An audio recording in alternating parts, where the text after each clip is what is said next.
Assalamualaikum warahmatullahi wabarakatuh. Masya Allah, waalaikumsalam warahmatullahi wabarakatuh. Gurunda Zuma, alhamdulillah. Host, gedein Gurunda host. Iya udah. Tadi rencana yang mau syahadat gimana, Dek? Dipending dulu ya. Lah, itu belum dibalas Gurunda. Ini udah saya chat gitu kan. Udah di chat, udah saya chat. Oke, terus nggak apa-apa. bilangnya gini nih. Oke. Aku bacain apa gimana Gurunda? Iya bisa deh, bisa. Oke, maaf Bang, baru balas. Orang tuanya tidak mau dia masuk di agama kami, tapi insya Allah saya usahakan gimana dia bisa mau ikut dengan jalan kebenaran. Nomor WA-nya sudah saya pegang Gurunda. Jadi si anaknya ini pengen banget syahadat. Anaknya ini si orang ini pengen banget. Terus difasilitasi oleh Mas Akbar. Mas Akbar ini Muslim, temennya dia gitu Gurunda. Oke. Kita tunggu aja Baik. Gurunda. Insya Allah segera mungkin. Tafadhol Gurunda, aku izin mute dulu Gurunda. Baik.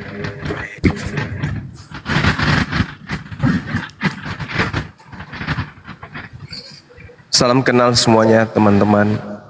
Perkenalkan nama saya Bang Suma.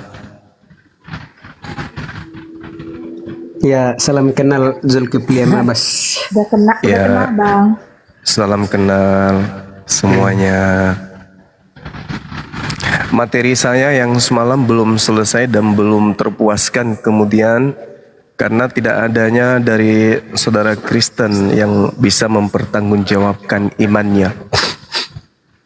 Pada saat Islam kemudian hadir, agama yang kemudian terkemuka di Indonesia, kemudian ada juga agama Kristen, di mana agama Kristen ini kita melihat mencoba untuk memainkan peran sebagai agama yang berlakon sebagai pelaku yang berpura-pura dan lebih banyak kemudian menampilkan sesuatu yang sifatnya kamuflase, menampilkan kepura-puraan baik itu oknumnya maupun secara lembaga supaya nampak terlihat seperti Islam.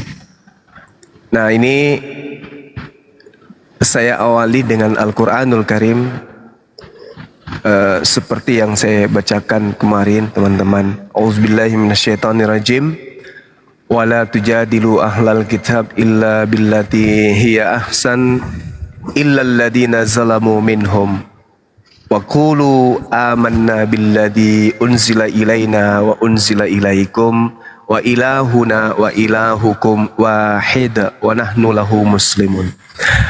Jangan kalian berdebat dengan ahli kitab melainkan dengan cara yang baik, kecuali dengan orang-orang zalim di antara mereka.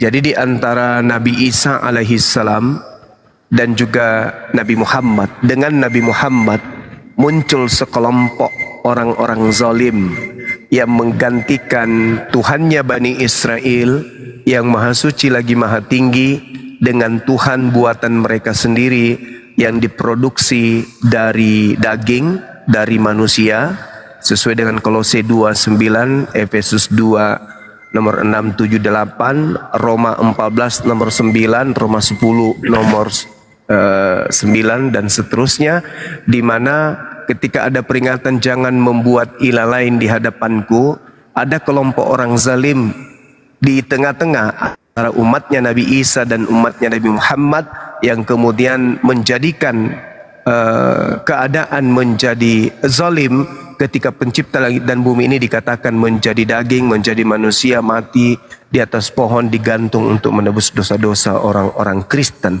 Nah, ini mungkin dari kemarin belum terselesaikan dengan tuntas bahwa adanya kelompok di tengah-tengah antara umat Nabi Isa dan Nabi Muhammad yang kemudian di Indonesia tampil dengan berbagai macam tipu daya ya, sebagaimana dengan amanat di dalam 1 Korintus 9, 20, 21, Efesus 3 nomor 18, mereka selalu tampil dengan pura-pura memperlihatkan kepalsuan. Mereka tampil menggunakan topeng keislaman.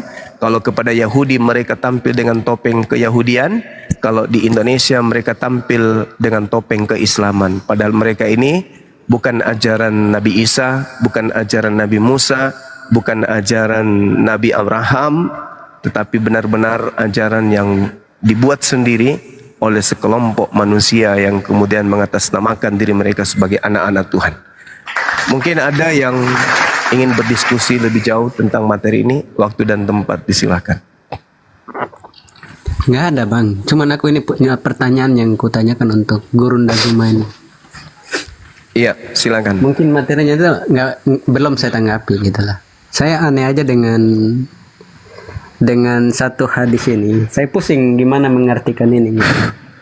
Kalau Hadis berbicara Muslim. mengenai hadits, Ya, berarti kita harus masuk ke dalam kitabnya gitu bang.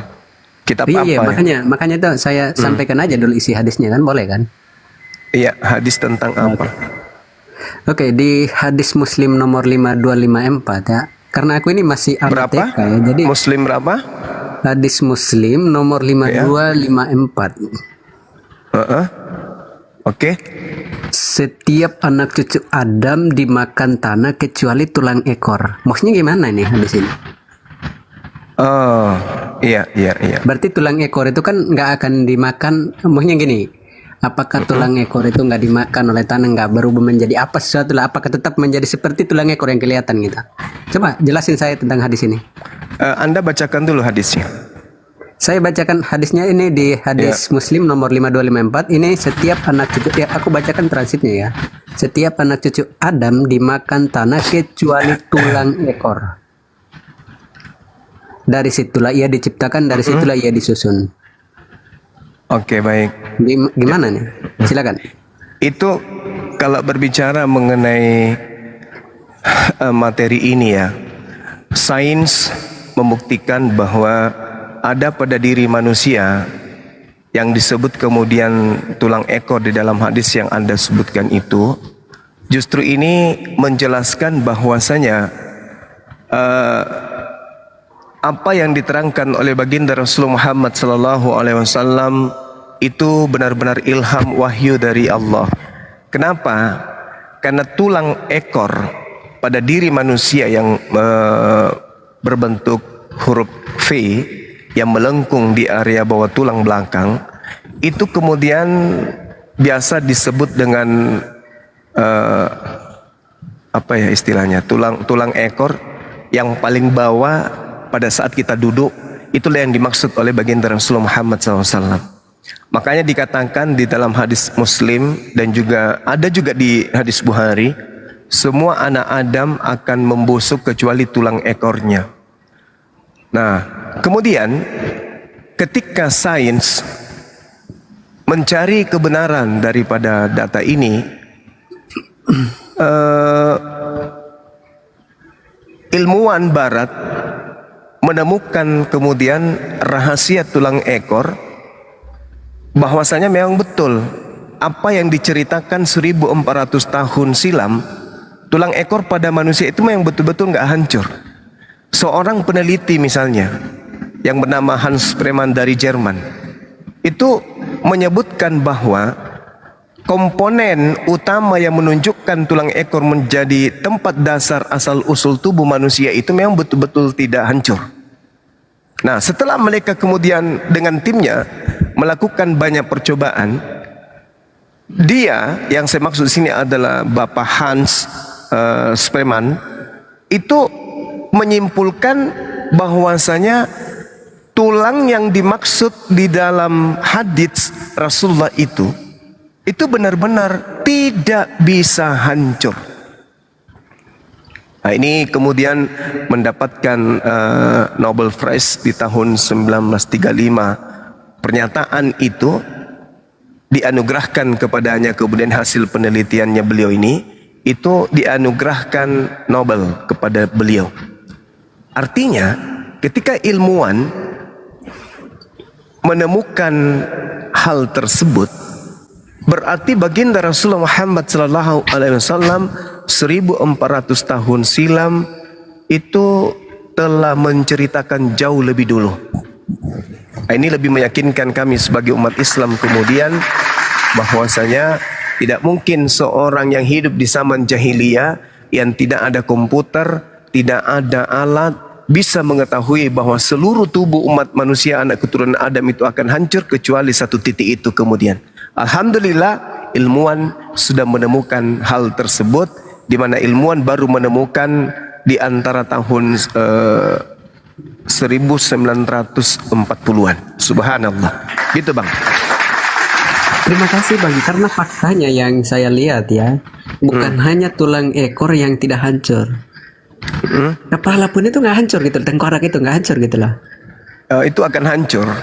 Itu akan hancur setelah Iya, makanya beberapa faktanya tahun yang terlihat, ternyata itu tulang kepala manusia itu bahkan banyak puluhan tahun pun, bahkan ratusan tahun itu nggak hancur. Tapi kenapa hanya tulang ekor yang dikatakan oleh hadis yang tidak hancur, kecuali tulang ekor, hanya tulang ekor loh yang nggak bisa hancur. Banyak Itu makanya kemudian, itu sangat membingungkan bagi saya di sini. ya Anda aja yang bingung. Anda aja yang bingung Iya, karena makanya. Anda aja yang bingung karena Iya, kami betul, umat betul. Islam Aku aja yang ketika kemudian Rasulullah menyatakan itu, yang menjadi pertanyaannya Rasulullah Muhammad sallallahu alaihi wasallam itu bohong atau tidak? Itu aja dulu.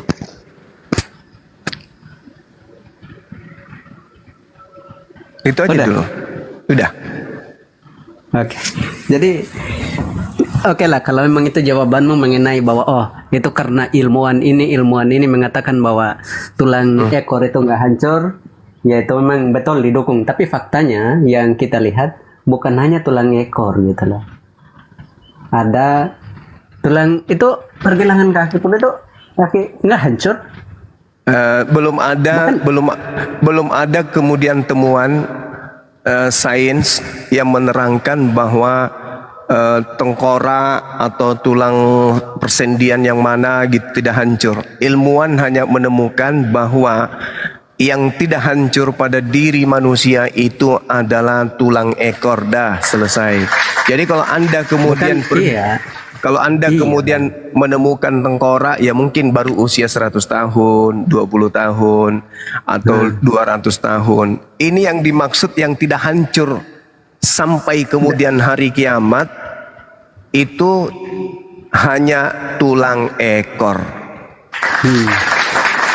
Terus kalau begini juga Bang, ada orang yang dibakar itu dalam kepercayaan teman-teman Indo, membakar itu bahkan tulang ekor itu ikut hancur gitu loh.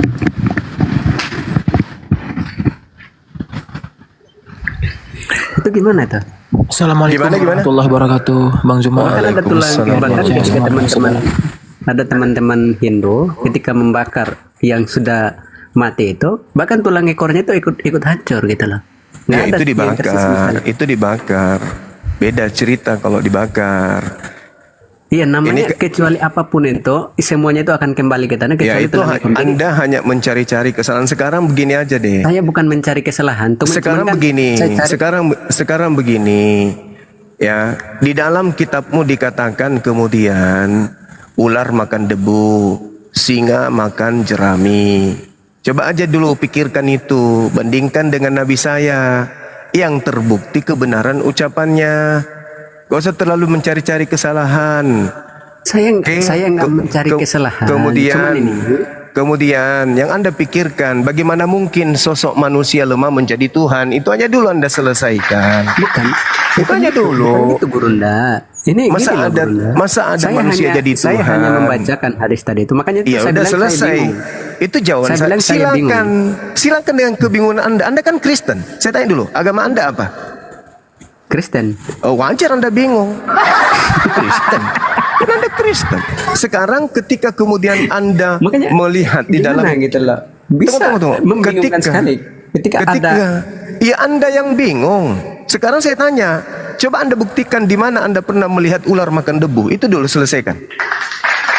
saya pernah lihat. Nah, silakan. Di mana itu ada ular Saya makan debu? pernah lihat. Di mana ular makan debu? Saya pernah lihat di kebun saya dulu. Waktu Oh, saya ya udah, kecil ular itu udah. lagi makan debu. Udah kalau sudah kayak gitu, pembohong pendusta.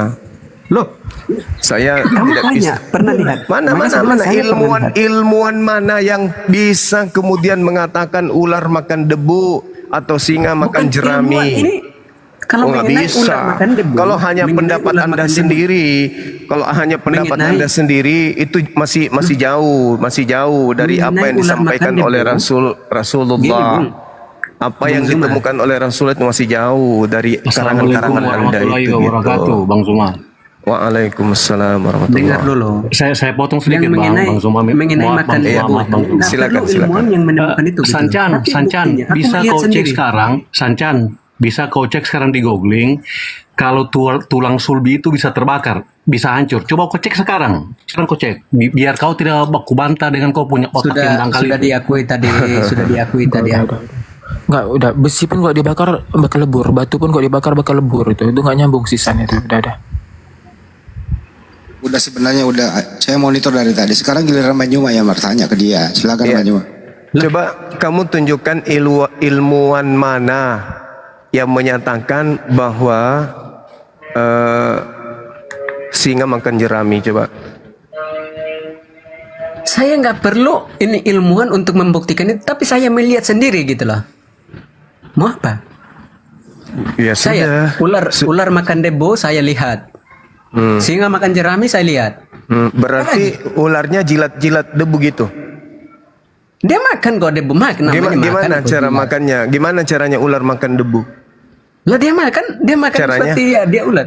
Saya Caranya nggak bisa gimana? menggambarkan di sini, tapi saya melihat dia sendiri, melihat ular sendiri, tapi lagi Caranya makan debu. ular makan debu itu gimana? Nggak perlu saya. Tapi yang yang Kan saya Anda lihat. langsung itu dia makan. Kan Anda lihat. Dia Kan buka Anda lihat. mulutnya, Terus dia makan debunya? debu itu. Ya gitu. Debunya gimana? Dia buka mulutnya, dia makan debu itu.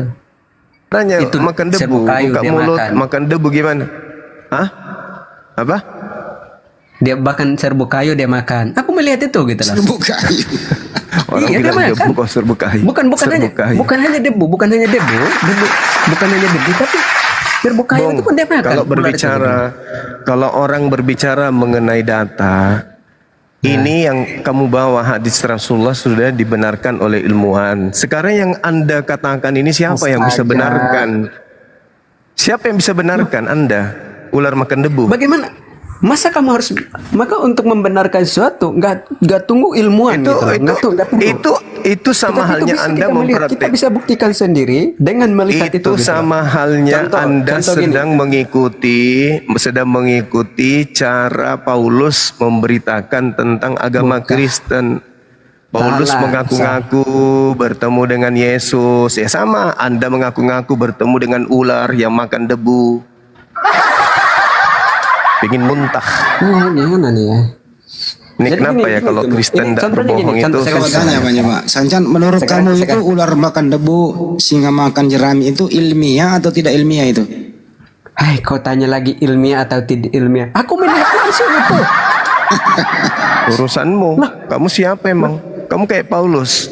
Aku melihat langsung. Bagaimana bisa kamu harus mempertanyakan sesuatu, harus tanya ilmuwan mana yang Harus dong. Oke, sekarang Kenapa, kamu yang Tetapi mengatakan itu. saya Sekarang melihat saya minta langsung itu. ilmuwan. Sekarang saya minta ilmuwan. Nggak ada. Nggak perlu saya Nggak ada tunjukkan kan? ilmuwan, tetapi Nggak ada kan? saya melihat Nggak itu ada kan? sendiri. Nggak ada kan? Masa kesaksian saya kamu nggak percaya itu gitu lah. Emang siapa? Kamu kan Kristen. Kutanya dulu, agamamu apa? Kristen. Kristen itu asal kamu tahu, manusia aja bisa dia sampaikan ke orang, aku ketemu Tuhan loh. Gimana sih? Kristen dilawan. Kamu minta ilmuwan, tapi saksi matanya ini sendiri yang melihat itu sendiri, kamu nggak percaya gitu. Kalau yang disebut kebohongan ilmuwan itu tugasnya itu hanya kalau meneliti yang apa disebut benar nggak. kebohongan itu, Jadi ya, ilmuwan itu tugasnya itu dia hanya meski meneliti benar ribuan nggak itu, saksi gitu lah. kalau namanya bohong, ya saksinya juga saksi bohong.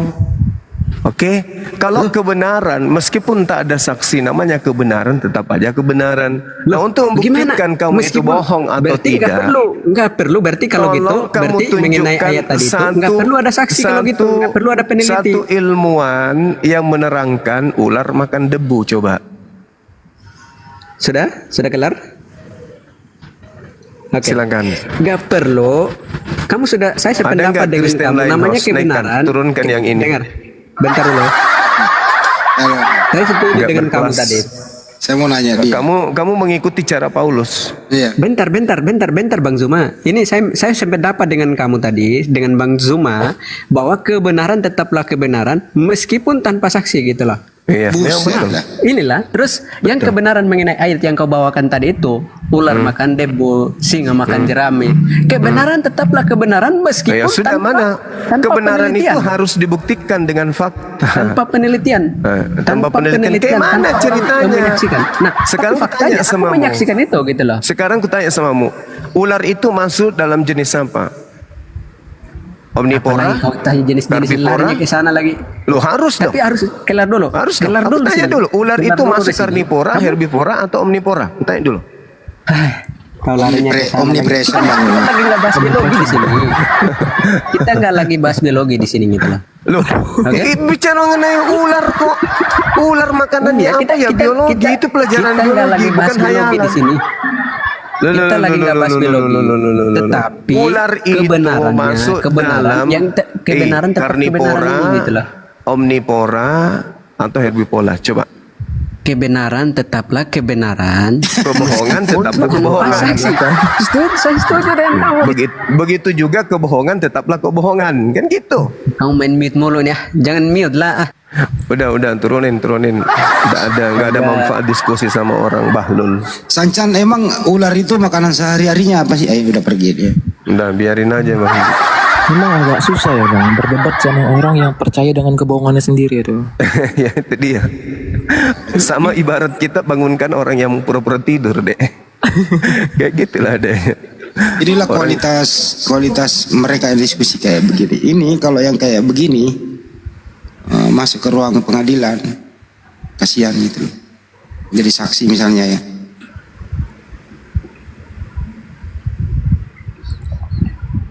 Iya Bapak Jumanya, kalau mereka bertanya, yoh pandai kali dia menyanggah. Sekiranya ditanya balik, jadinya karbivora, makan karbit. Ya, ini ada Boy. Boy, Bang Boy, selamat siang. Bang Boy. Ya, turunkan aja ya. Turun. Bang Mado Lahul. Tapi Bang Juma ada kejadian baru juga tuh di bawah ditulis anak-anak. Kodok, Bang Juma kodok makan dongkrak ada.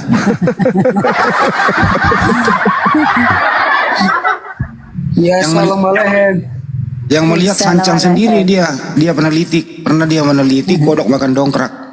Kan ada mobil truk tuh di pinggir tol macet, mobilnya pas dongkrak disimpan, terus sopirnya rehat sejenak, dia minum air kata Sancan, tiba-tiba dongkraknya hilang.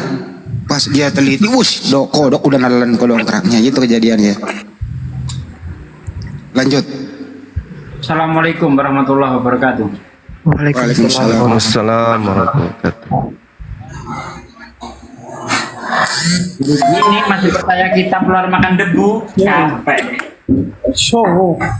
Ya Mado kepercayaan apa Mado? Alasannya saya pernah lihat. Kalau nggak bohong, kamu nggak laku, saya tahu itu. Makanya kamu harus bohong. Ketika ada ular makan debu itu sudah menyalahi kodrat. Karena ular itu makanannya daging, bukan debu, goblok. Kalau domba makan babi bisa nggak, Aki? Domba makan babi. Kalau saya bodoh kayak Kristen saja bisa, saya pernah lihat. Itu kalau saya goblok kayak Kristen. Untungnya saya nggak sebodoh orang-orang Kristen, makanya saya nggak berani jawab itu. Domba makan babi bisa nggak kira-kira?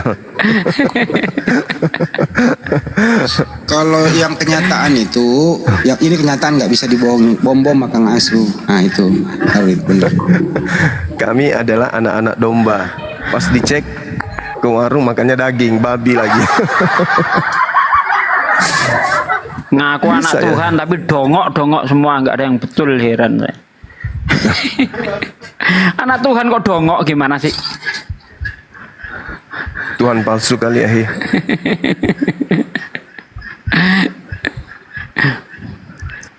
Ya, sebenarnya pertanyaannya itu ingin mencari kenapa Nabi Muhammad SAW tidak mengatakan tengkorak kepala juga itu bertahan lama kenapa hanya tulang belakang saja, gitu loh.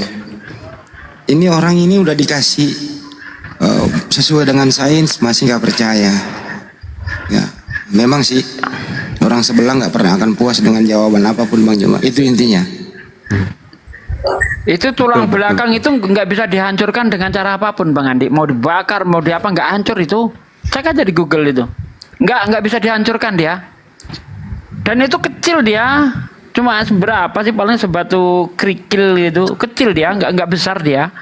Itu nggak bisa dihancurkan dengan cara apapun itu. Tulang belakang itu. Terutama di ujung tulang ekor itu. Iya udah dikasih tahu sama Bang Juma, terus dia bilang tengkorak kepala juga iya. Terus Bang Juma jawab kalau tengkorak kepala suatu saat akan hancur. Tulang paling 50 tahun udah hancur itu.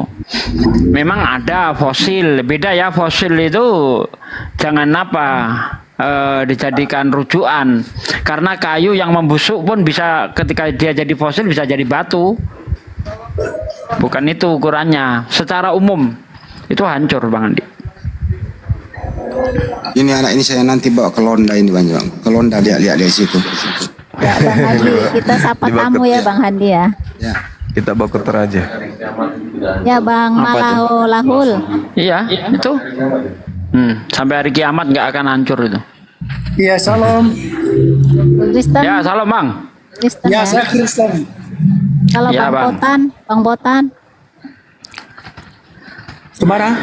Ya silakan Bang Pak Mado ada yang mau ditanyakan, silakan. Enggak, itu aja tadi bisa buktikan ular makan debu Bang.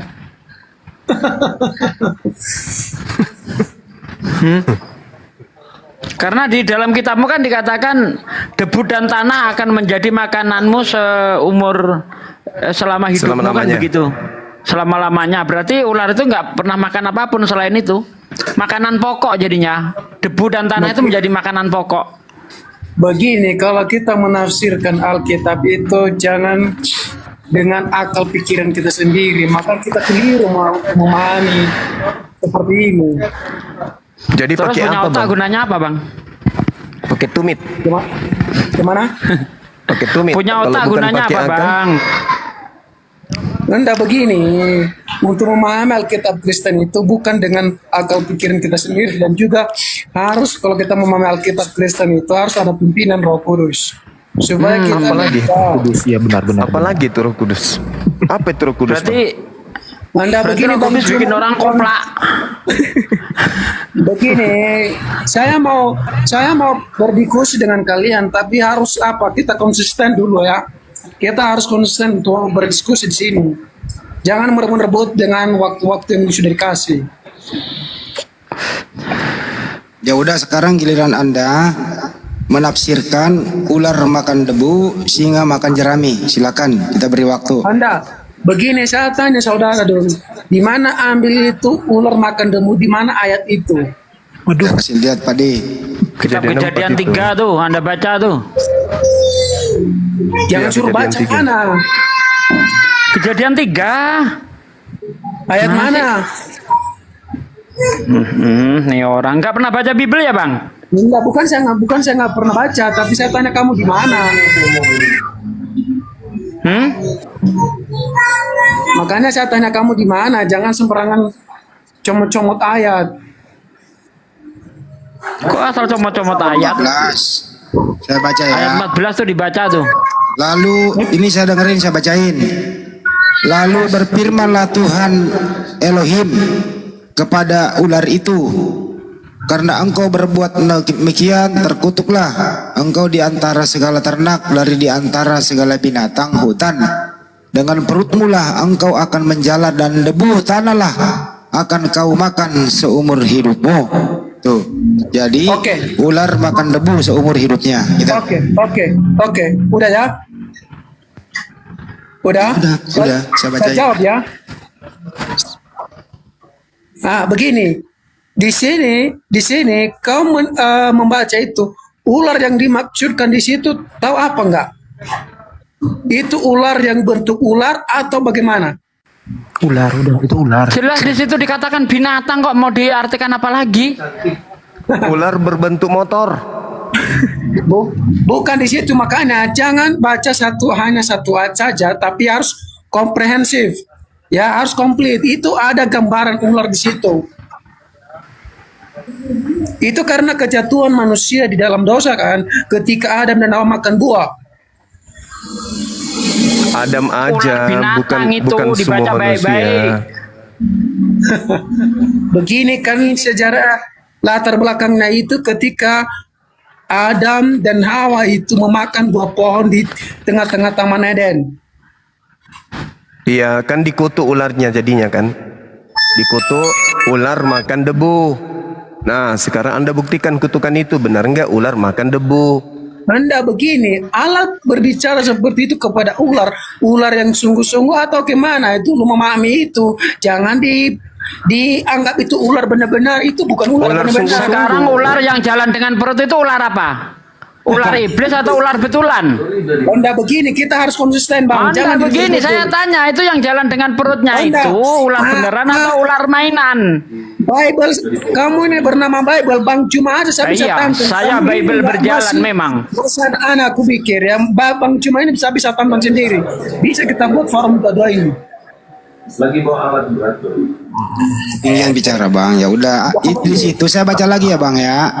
Bang, di situ dengan perut mula engkau akan menjalar dan debu tanah lah akan kau makan seumur hidupmu. Jadi sini ada ular berjalan dengan perutnya. Ini ular beneran atau ular palsu? Silakan bang. Vacuum cleaner. Jangan ketawa-ketawa, nggak usah ketawa-ketawa seperti sok pintar kau. Pertanyaannya adalah ini ular beneran apa ular palsu bang? Ya makanya saya jawab dulu, jangan dulu cepat ceplos dulu. Ya, Kita sudah. dikasih kesempatan dulu. Saya bisa tantang semua di room ini. Iya, bang abang paling pintar di sini bang. Silakan. Anda begini, kalau kita memahami Alkitab Kristen itu bukan pemahaman Anda. Sekarang pertanyaannya adalah ini ular beneran apa ular palsu? Silakan. Itu adalah gambaran simbol kepada Ular iblis. tangga, kalau gambaran berarti ular tangga Bang Andi.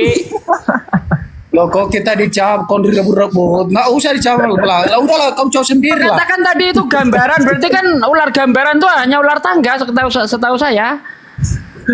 Nah makanya kamu pahami Alkitab itu, kamu menurut Kristen atau menurut kau sendiri? Udah dijawab Madu, dijawab. Anda, saya tanya dulu, cara memahami Alkitab Kristen itu bagaimana?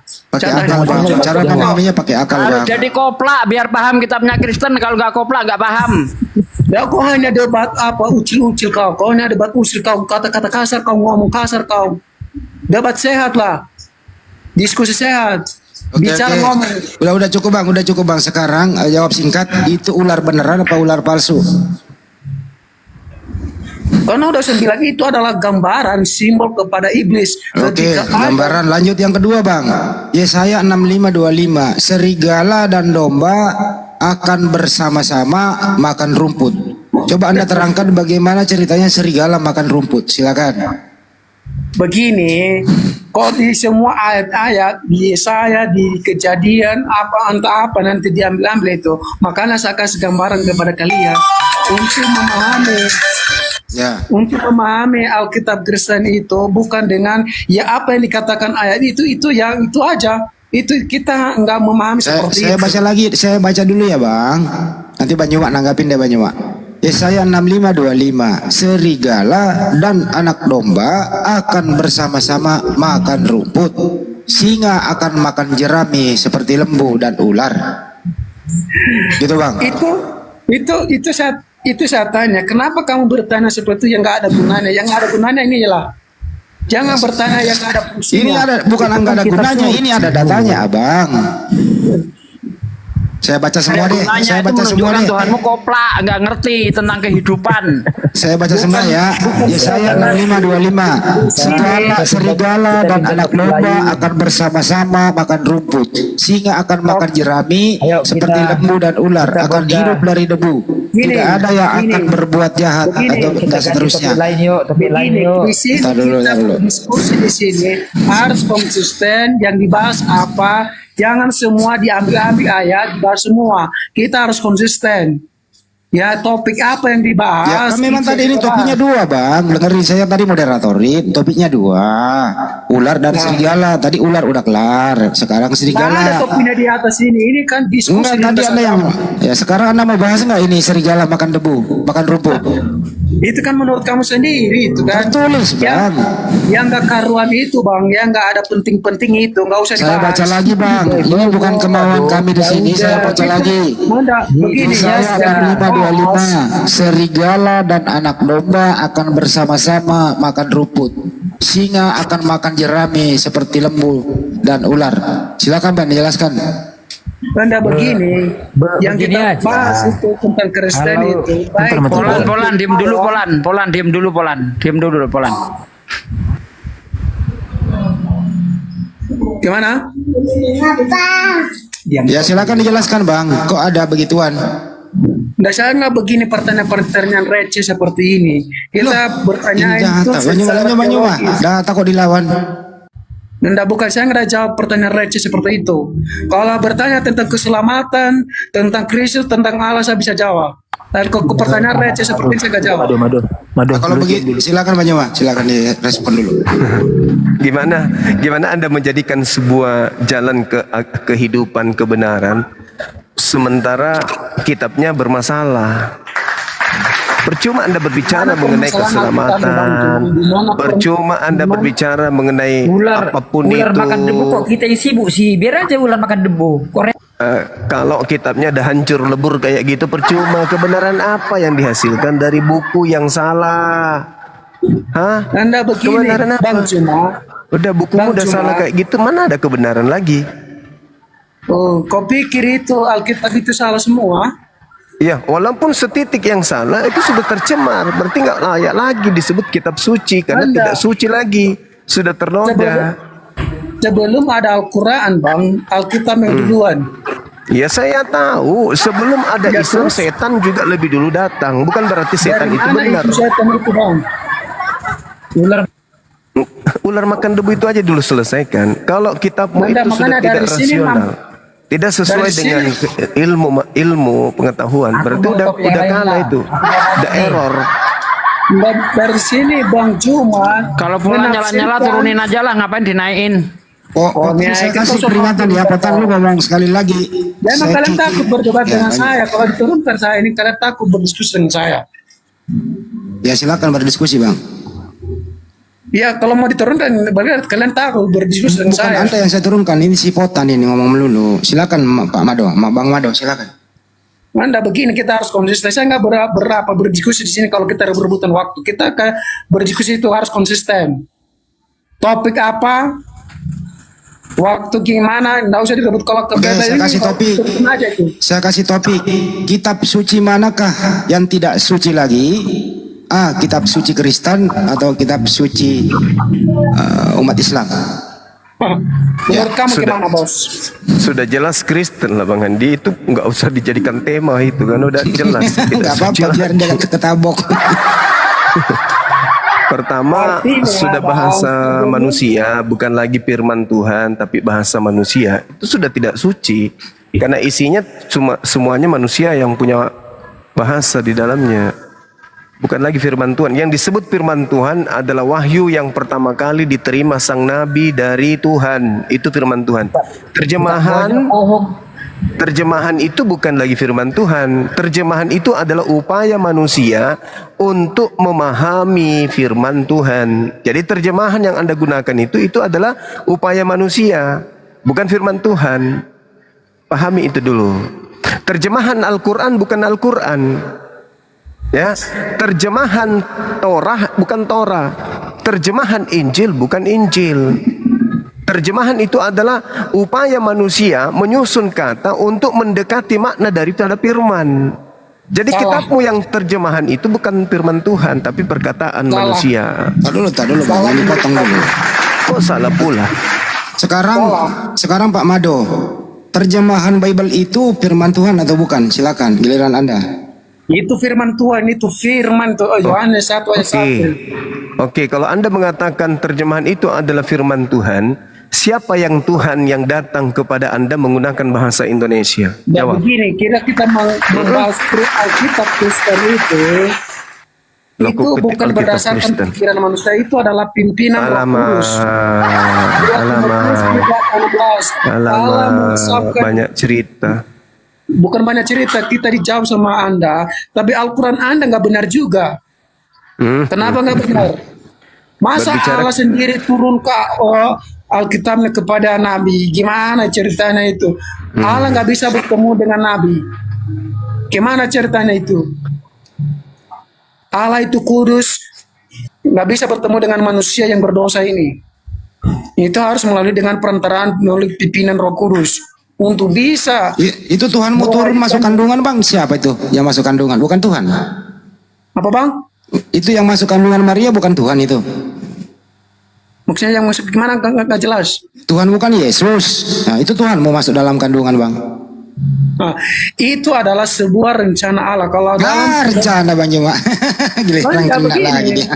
Jangan ketawa. Itu dalam Allah di dalam perjanjian lama itu beda dengan di perjanjian baru. Artinya dia Allah yang belum menyatakan dirinya sebagai manusia. Di perjanjian baru dia nyatakan dirinya sebagai manusia. Memang ada Yesus Kristus di perjanjian lama, tapi bukan di perjanjian baru itu seperti dinyatakan sebagai manusia. Itu adalah sebuah tahapan. Kalau di perjanjian lama itu adalah Allah teokrasi teofani, tapi di perjanjian baru itu baru dinyatakan dirinya sebagai firman menjadi manusia. Dalam bahasanya itu sarx, telah menjadi daging. Gantian ya. Silakan Bang Juma ditanggapi lagi. Siapa? Lagi dong, kan ada udah ngomong panjang. Intinya kitabmu itu bukan firman Tuhan. Jangan bilang intinya bukan firman Tuhan. Lah, memang bukan firman Tuhan. Saya tanya samamu, kutanya samamu. Tuhannya Yahudi pernah kemudian berfirman dengan menggunakan bahasa Yunani.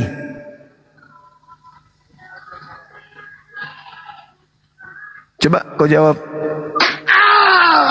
Itu kan analogi kamu sendiri, jangan pakai analogi kamu sendiri. Ini Anda kan membawa-bawa Tuhan. Coba kau definisikan firman Tuhan adalah perkataan manusia atau perkataan Tuhan? Firman Tuhan itu adalah perkataan Allah, bukan perkataan manusia. Ya, bukan perkataan manusia. Kepada Diam. Firman Tuhan itu adalah firman Tuhan, bukan perkataan manusia. Terjemahan kitabnya Yahudi dalam bentuk bahasa Yunani itu perkataan Tuhan atau perkataan manusia? Perkataan Allah kepada manusia yang dipimpin untuk menuliskan wahyunya, firman-Nya kepada manusia. Mulai ngaco. Kamu melarikan diri dari jawaban saya. Nah, inilah saudara ya, kalau diajak untuk cerdas malah mengajak menjadi bodoh. Firman Tuhan itu perkataan Tuhan. Ulang ya, firman Tuhan perkataan Tuhan. Oke? Bahasa Yunani untuk kemudian memahami firman Tuhan dalam bahasa Ibrani itu bukan firman Tuhan lagi, tapi itu perkataan manusia. Itu bukan, memang itu kan itu adalah pimpinan Roh Kudus. Pimpinan apa sedeng? Pimpinan apa? Yang namanya makanya yang namanya upaya kemudian memahami, yang namanya upaya memahami firman Tuhan itu bukan lagi wahyu.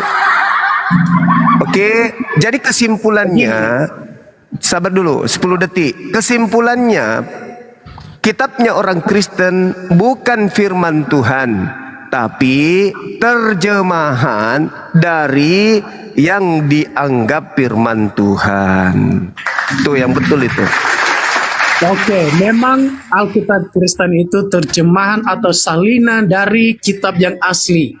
Loh, kok salinan? Hei, kenapa jadi salinan? Kenapa jadi salinan? Anda begini, ayo, Pak. Ayo kesempatan saya bicara dulu, jangan Konsisten dengan waktu. Coba Anda kasih definisi salinan itu apa? Begini, jangan dibahas macamnya lah. Kalau udah saja itu tidak. Mulai robek kepalanya kan? Bukan robek, tapi kamu takut untuk mendengarkan jawaban supaya ini apa? Kenapa pula aku yang jadi takut? Kan aneh. Saya kasih kesimpulan, kitabmu itu bukan firman Tuhan.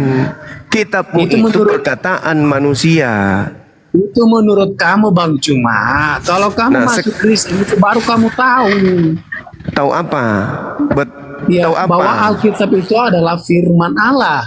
Bagaimana caranya Anda mengatakan Bible itu firman Allah sementara yang menulis Bible Anda bukan Allah? Bukan Allah berfirman dalam bahasa Yunani. Orang percaya untuk menuliskan firman-Nya. Tidak mungkin Allah itu langsung turun untuk mewahyukan firman-Nya. Tetapi harus dengan pimpinan Roh Kudus, kecuali Al-Quranmu itu, bro. Sekarang saya tanya samamu, perjanjian lama ini firman Tuhan kepada Nabi Musa atau bukan? Gimana? Perjanjian lama kitabmu yang dalam bahasa Yunani ini firman Tuhan kepada Nabi Musa atau bukan? Tidak ada semua perkataan manusia di dalam Alkitab. Semua adalah dari kitab Kejadian sampai Wahyu itu adalah firman Allah. Berarti Tuhan pernah datang kepada penerjemah? Bukan datang penerjemah, kecuali Al-Quran datang langsung. Tidak mungkin Allah berjumpa dengan manusia. Jadi penerjemah ini terjemahannya kau katakan sebagai firman Tuhan. Tuhan mana yang datang kepada penerjemah? Anda begini, Allah memakai orang untuk menyatakan maksud dan rencana Allah itu dengan Roh Kudusnya dipimpin oleh Saya tanya dulu. Nah, kitab yang Anda pegang itu dalam bahasa Yunani aslinya kan? Sekarang pertanyaan saya, siapa yang mula-mula menerima firman dalam bahasa Yunani? Orang-orang yang dipimpin oleh orang-orang yang percaya kepadanya. Berarti Taurat pernah diwahyukan dalam dua bahasa. Bahasa Ibrani dan bahasa Yunani. Nggak begini. Gimana? Itu kan nggak begini. Itu kan dari Septuaginta itu dari PL ke PB itu. Enggak, Septuaginta dulu selesaikan. Septuaginta dulu. Nabi Musa menerima wahyu Tuhan dalam bahasa apa? Bahasa Ibrani. Kitabmu yang perjanjian lama itu aslinya bahasa apa? Udah saya jawab tadi itu, Bang. Nggak mungkin saya jawab lagi kedua kali. Bahasa apa? Udah saya jawab tadi. Iya, bahasa apa? Udah saya jawab tadi. Bahasa apa? Nggak usah dijawab lagi, udah saya jawab. Bahasa apa? Makanya kalau begini, Nabi Musa nerima Ibrani, kitabmu perjanjian lama bahasa apa aslinya? Yunani, ya kan? Septuaginta. Pertanyaan saya, Nabi mana yang menerima wahyu dalam bahasa Septuaginta? Jawab. itu kan pimpinan Roh Kudus. Pimpinan siapa? Berarti ada keadaan di mana Tuhan pernah berfirman dalam bahasa Ibrani, ada keadaan di mana Tuhan berfirman dalam bahasa Septuaginta, gitu. Jangan analogikan abang sendiri, itu makanya keliru di situ. Ya. Makanya saya katakan kitabmu itu bukan firman Tuhan. Makanya saya katakan kitabmu itu bukan firman Tuhan. Sederhana kan? Ayo. Yang firman Tuhan itu yang Ibrani. Septuaginta itu perkataan manusia. Jadi yang kau pegang hari ini bukan firman Tuhan, tapi perkataan manusia. Cobalah gunakan akal sehat napas sekali-kali. Sekali-sekali pakai akal dong. Beragama itu kan harus berakal. Begini, saya nggak berdiskusi dengan memaksakan kehendaknya sendiri. Kalau diskusi seperti ini kan memaksakan kehendakmu sendiri. Bukan memaksakan kehendak. Mendudukkan perkara kebenaran pada poin kebenaran. Itu loh. Tidak begini, itu kan memaksakan kehendakmu sendiri. Makanya kalau memahami Alkitab Kristen itu Ya jangan analogikan logika kita sendiri. Kita nggak bisa mampu memahami dengan akal kita sendiri. Sekarang saya Bagaimana tanya kita begini. memahami Allah yang teos itu Sederhananya dengan gini. yang ciptaan. Sederhananya gini, Bung. Proklamasi itu dibacakan oleh siapa pertama kali? Dan jangan samakan dengan proklamasi dengan Alkitab ya. Makanya saya Kalau bilang. proklamasi aja nggak bisa disamakan dengan begini. Bible, apalagi firman Tuhan. Nah, itu kan Proklamasi menurut itu kamu. bahasa Indonesia, dilontarkan pertama kali oleh Soekarno. Ketika kemudian ada yang menerjemahkan proklamasi ke dalam bahasa Bugis, maka yang berbahasa Bugis itu bukan proklamasi, tapi terjemahan dari proklamasi. Paham? Bible itu jangan disamakan dengan proklamasi ya. Nah, sekarang firman Oke. Tuhan datang Oh, kepada saya Nabi minta Musa. mundur. Saya nggak bisa Ketika kemudian berdiskusi Kristen dengan membentuk diri menjadi sebuah agama, Kristen menerjemahkan kemudian kitabnya orang Yahudi dalam bentuk Septuaginta. Pertanyaannya, Septuaginta ini firman Tuhan?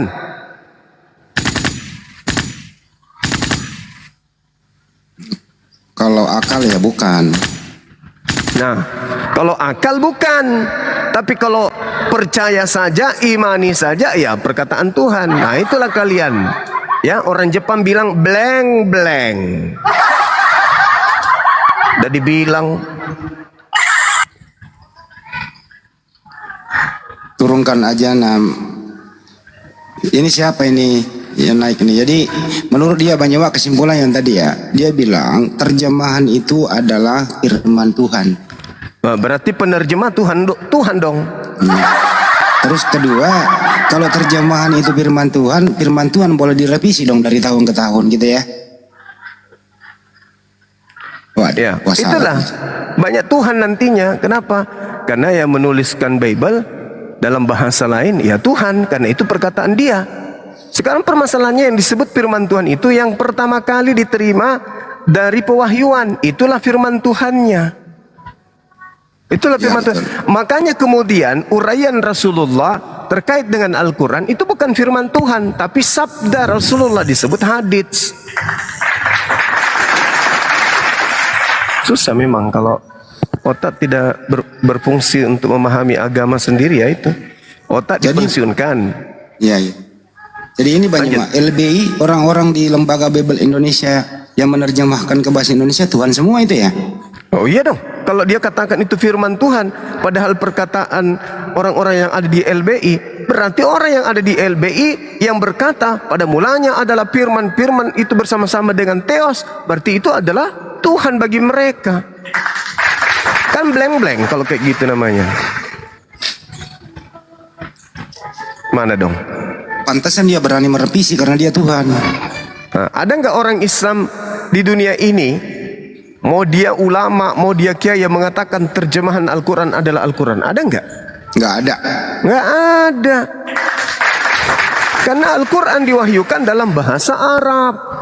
Bahasa Arab memiliki rasa bahasa dan kandungan sendiri. Maka ketika kemudian bahasa Arab Al-Quran ini, maksud saya, diterjemahkan ke dalam bahasa Indonesia, yang harus dipahami adalah bahasa Indonesia keteteran, tidak bisa memaknai setiap kata di dalam Al-Quran. Kenapa? Kosakata bahasa Indonesia itu tidak sesempurna bahasa Quran. Makanya bahasa Indonesia banyak mengambil dari bahasa Al-Quran. Gak bisa disamakan antara bahasa manusia dengan bahasa Tuhan, itu gak bisa sama. Bahasa Tuhan itu syarat dengan ilmu. Bahasa manusia hanya sepadan dengan level otak manusia. Sedangkan pengetahuan Allah itu tidak terbatas. Pengetahuan manusia sangat terbatas. Jadi tidak bisa disetarakan antara terjemahan dengan firman Tuhan. Tidak bisa. Tidak boleh. Terjemahan itu adalah upaya manusia untuk mengetahui isi kandungan firman Tuhan. Itu yang betul. Jadi kedudukan daripada terjemahan tidak bisa setara dengan firman Tuhan. Karena firman Tuhan itu adalah perkataan Tuhan, sedangkan terjemahan perkataan manusia. Kalaupun kita bisa memahami firman Tuhan karena kita menggunakan bahasa terjemah, di mana bahasa terjemah itu mendekati ya makna yang terkandung, yang tersirat, yang tersimpul di dalam kalamullah. Begitu Bang Handi. Silakan dilanjut dulu Bang Handi. Saya asar sejenak sebentar. Silakan. Oke, makasih. Mahadewa, assalamualaikum. Baru naik Mahadewa, assalamualaikum. Kita harus absen, kadang-kadang ada yang palsu, Wak. Halo. Ya, assalamualaikum warahmatullahi wabarakatuh. Waalaikumsalam warahmatullahi wabarakatuh. Alhamdulillah asli. Sekarang Lionel Messi ini siapa nih? Argentina apa Argentini? Silakan. Tadi menyimak di bawah sih, Bang. Menyimak di bawah. Lionel. Mereka itu Bang Andi ya, tidak suka yang namanya original, Bang. Mereka suka yang namanya terjemahan. Bahkan kalau misalkan toh mereka beli motor, mereka suka BPKB-nya yang fotokopi, nggak suka yang asli. Kan Dewa berapa kali mengatakan, jangankan kitab sucinya mereka terjemahkan, sampai-sampai wajah Tuhannya saja diterjemahkan sama mereka. Mereka nggak suka yang ori, sukanya yang fotokopi. Hehehe. Ayo bantah, ayo bantah, ayo. Ini Ray Karta nih, Ray Karta. Selamat siang.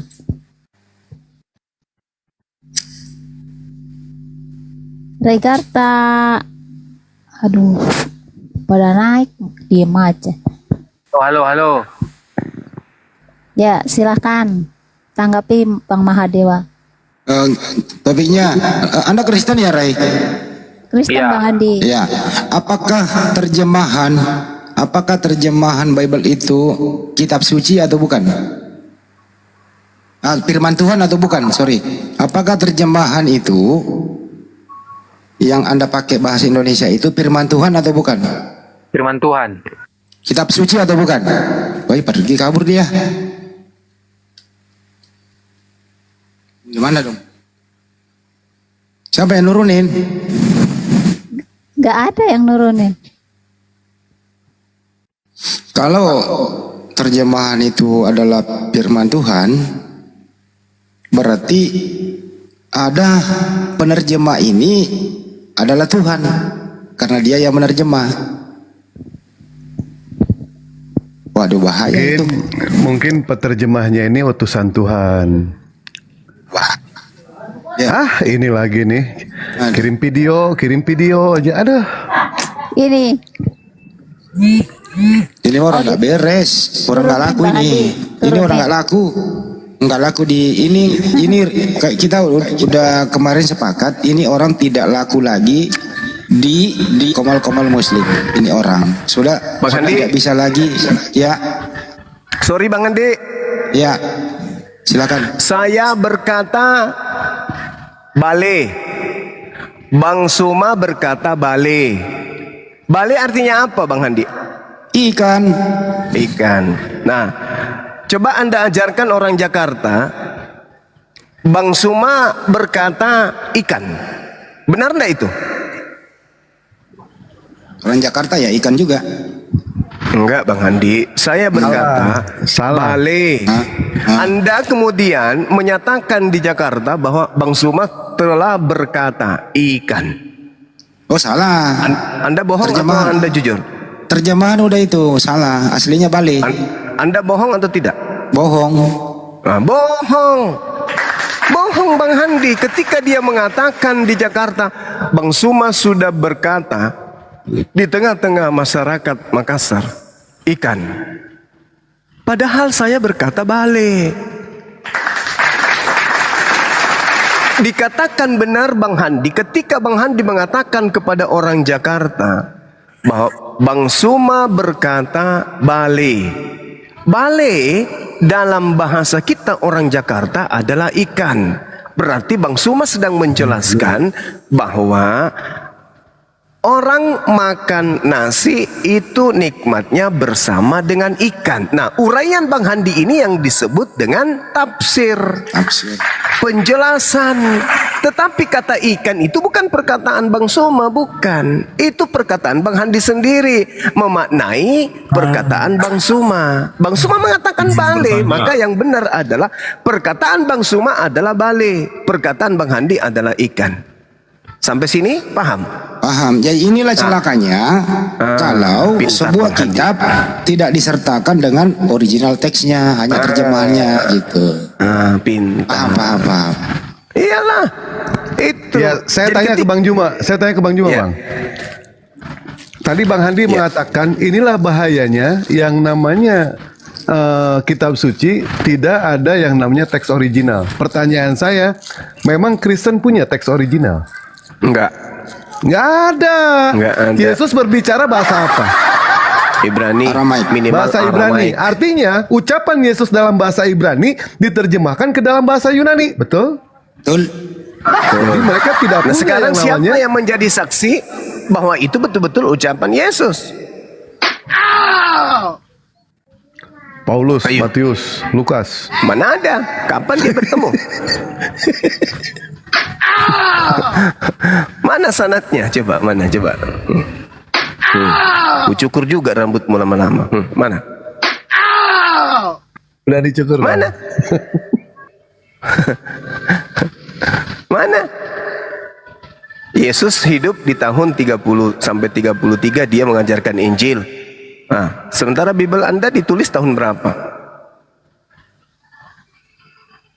Ini memang kalau dibahas ini original dan terjemahan ini, mereka semua kepanasan di bawah.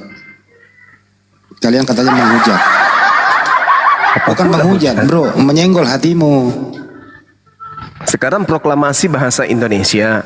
Ketika Bang Handi kemudian membacakan pakai bahasa Bugis, pertanyaan saya, apakah itu perkataan Soekarno? Bukan, perkataan saya yang terjemahin. Bukan, itu perkataan Bang Handi. Maka level bahasa yang digunakan Soekarno, bahasa Indonesia, dan bahasa yang digunakan oleh Bang Handi, bahasa Bugis, itu tidak sama. Itu bukan perkataan Soekarno. Soekarno nggak tahu bahasa daripada bahasa Bugis. Dia tidak pernah melafalkan proklamasi dengan bahasa Bugis. Itu caranya. Jadi ketika ada yang berkata firman Tuhan terjemahan Al-Quran adalah Al-Quran, itu celaka itu.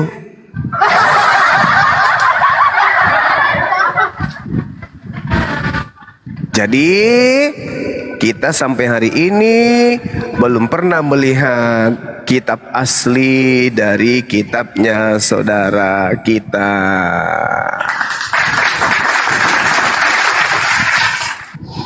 Ini habis keracunan ikan kayaknya nih, akhi. Kalau begini saya berarti udah siap debat nih, mana Oten nih? Oh, habis makan Indomie 1 dos. Iya betul nih.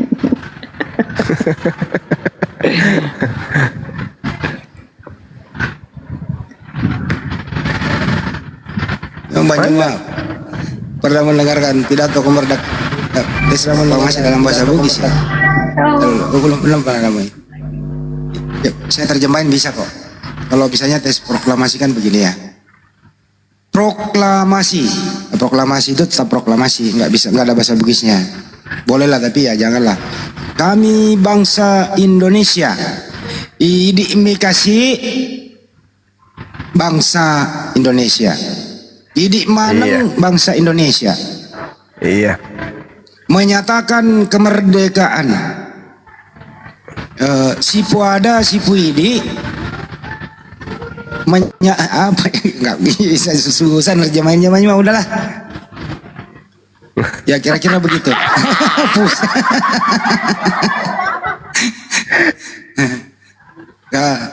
Saya orang Bugis susah lah itu menyatakan apa ya, bicara atau apa ya, makada.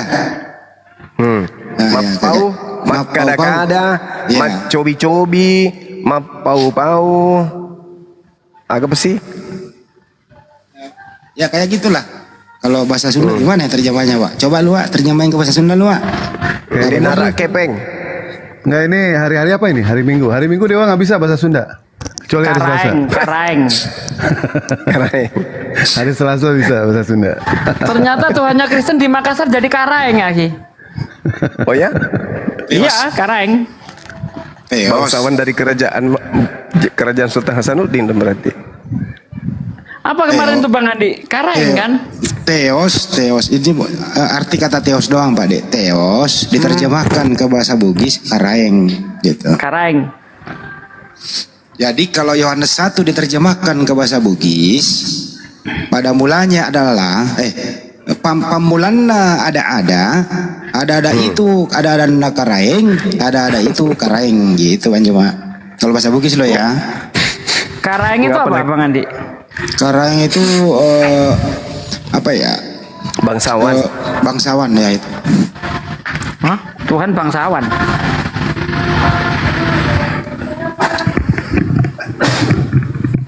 Tuhan memiliki bangsa, suku bangsa. Kayak di Sunda itu Raden, kayak di Sunda Raden Mas. Jawa Raden Mas. Gusti kalau di Jawa. Kalau Raden Mas apa? Sunda. Raden Mas itu panggilan bangsawan. Iya kayak gitu. Kalau Banjuma ya keturunannya dari situ. Apa Bang Andi? Itu disambut dulu itu yang baru datang tuh.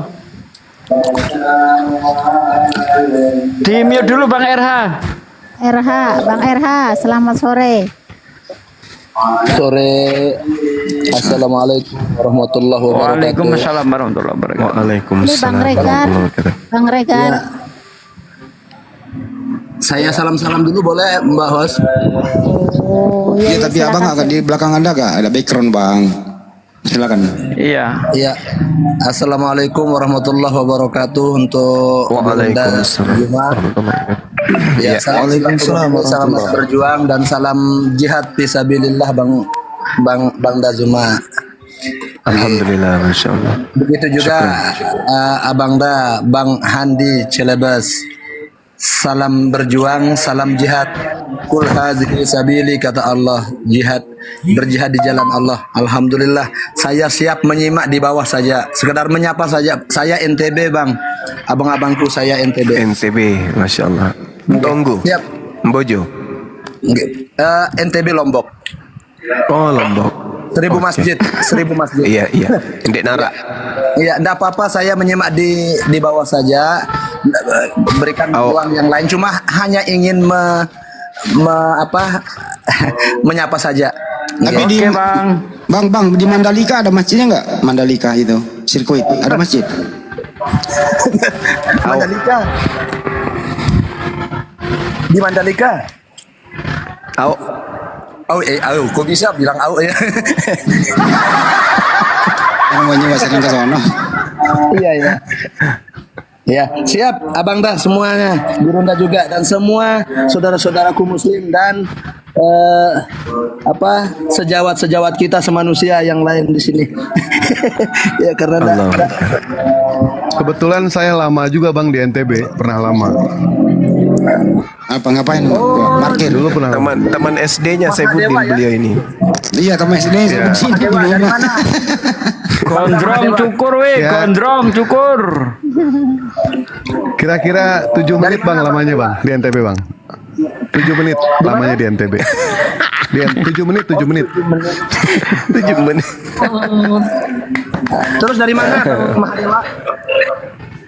Itu pun Bang Dewa atau ke sana itu ke bawah paksa ya, karena parkir doang bentar pulang gitu.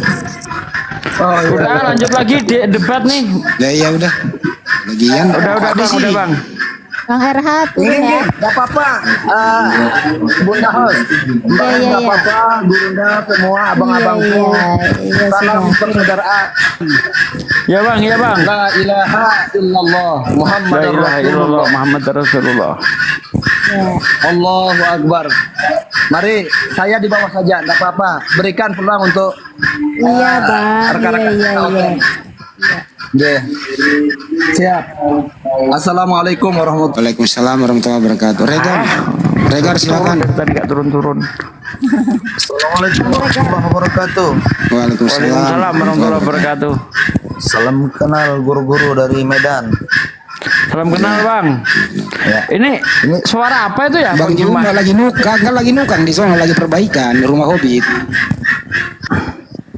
Ya, ini guru-guru termasuk kali kedua ikut forum lintas agama. Jadi yang pertama itu baru subuh tadi ada bara debaters penjahat lah dibilang ya, pendebat agama, orang-orang munafik. Yang kemudian masuk di situ ada Muhammad Nuh Yunus, beliau punya akun apologet muda. Jadi saya kira saya nyimak-nyimak aja lah dulu. Karena saya memang betul kurang paham lah. Oke Bang. Putar tauhid ini. Ya Bang. Saya kira itu dulu Bang. Ya. Pak De Sugi lemes banget saya lihat. Ini puasa yang ke-39 Pak De. Justru kalau saya lagi gini nih lagi apa nih? Lagi semangat nih Bang Andi. Assalamualaikum warahmatullahi wabarakatuh. Waalaikumsalam warahmatullahi wabarakatuh. Pada ngapain tuh Ustadz Sugi berbaring begitu? Nggak apa-apa, biasa begini saya. Alhamdulillah, yang tinggal sakit. Iklan aja deh Dewa, sebentar iklan. Boleh? Ya. Pak Glenn. Ya siap-siap. Ya. Assalamualaikum Iwan Pila semuanya. Ada 1.700 mata memandang. Kalau ada yang mau pesan kaos silakan ya. Hari Senin Dewa produksi. Kalau ada yang minat silakan. Entah itu mau fotonya dengan Nih, Pak De kaosnya Sugi, nih, mantap. dengan Bang Juma. Oh iya dipakai ya, Pak De ya. Iyalah. Mau dipoto dengan Bang Juma atau Pak De Sugi dengan Bang Handi, insya Allah Bang Juma sudah menghalalkan, Pak De Sugi pun sudah menghalalkan. Ya, silakan hubungi Dewa. Hari Senin sekarang Dewa produksi kaos. Sudah ada yang pesen sekitar 15 ya, 15 orang. Jadi tiap hari Senin Dewa bikinnya. Ya silakan kalau ada yang mau pesen nanti DM ke Dewa aja, nanti Dewa telepon. Ya mungkin itu aja. Terima kasih. Host lanjut.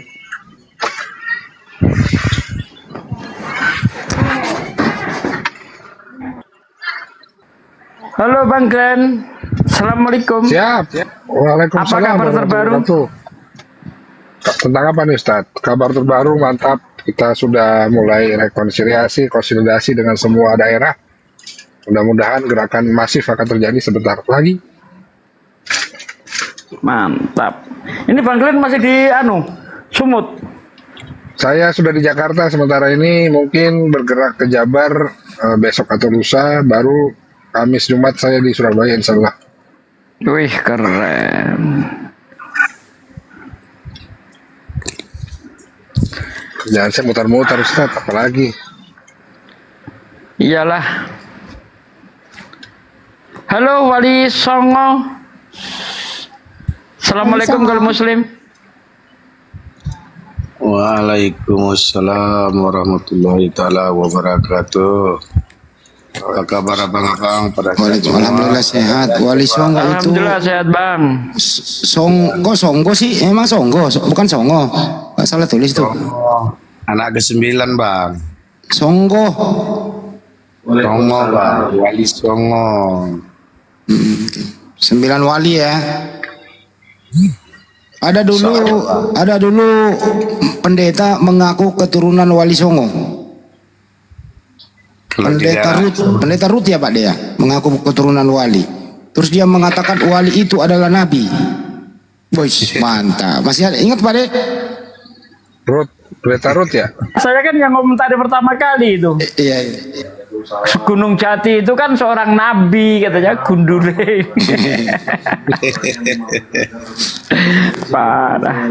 Sunan Gunung Jati itu dia ngaku keturunan Sunan Gunung Jati.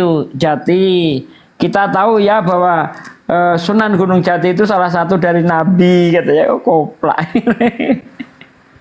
Mengaku keturunan Sunan Gunung Jati, mengatakan Sunan Gunung Jati adalah nabi. Tapi orangnya udah hilang Pak De, udah diomelin kali. Pendeta pula itu. Habis itu terus klarifikasi dia. Merusak akidah aja itu Bang. Merusak agama Islam. Dombanya naikin dong. Ya Bunda Rosi. Bang Wali, ada yang mau disampaikan? Enggak, ya alhamdulillah salam sehat aja buat kawan semua, sama Bang Juma juga, kawan yang lain. Karena hampir tiap malam saya juga mengikuti debat-debatnya Bang, cuma kadang-kadang kepingin juga ikut gabung, baru ini diterima gitu. Itu aja Pak. Oke Bang, makasih ya Bang. Ya sama-sama. Di bawah ini ada namanya Master Yusman. Naiklah. Dia menulis kayak gini nih. Ternyata Musa, Daud, Salomo tidak pernah menyebut Allah Subhanahu wa taala. Siapa bilang lu baca Al-Qur'an coba? Di Bible itu nggak ada Musa, bro. Yang ada itu original teksnya Moses. Moses original teksnya, terus penerjemah merubah nama Moses menjadi Musa. Kalau di Al-Quran konsisten, original teks Musa, terjemahan Musa. Inilah merubah-rubah nama orang. Jadi siapa lagi yang menyadur, yang menciplak ini Pak De kalau begini? Paten. Jadi Bible jiplak lagi terjemahan Al-Quran, namanya Nabi Musa. Coba teman-teman Kristen cari original teksnya itu. Nah original teksnya itu bukan Musa, Moses. Mose. Memang aku dibilang budak ya, kacau. Daud juga nggak ada Daud dalam Bible. Yang ada David. Ya,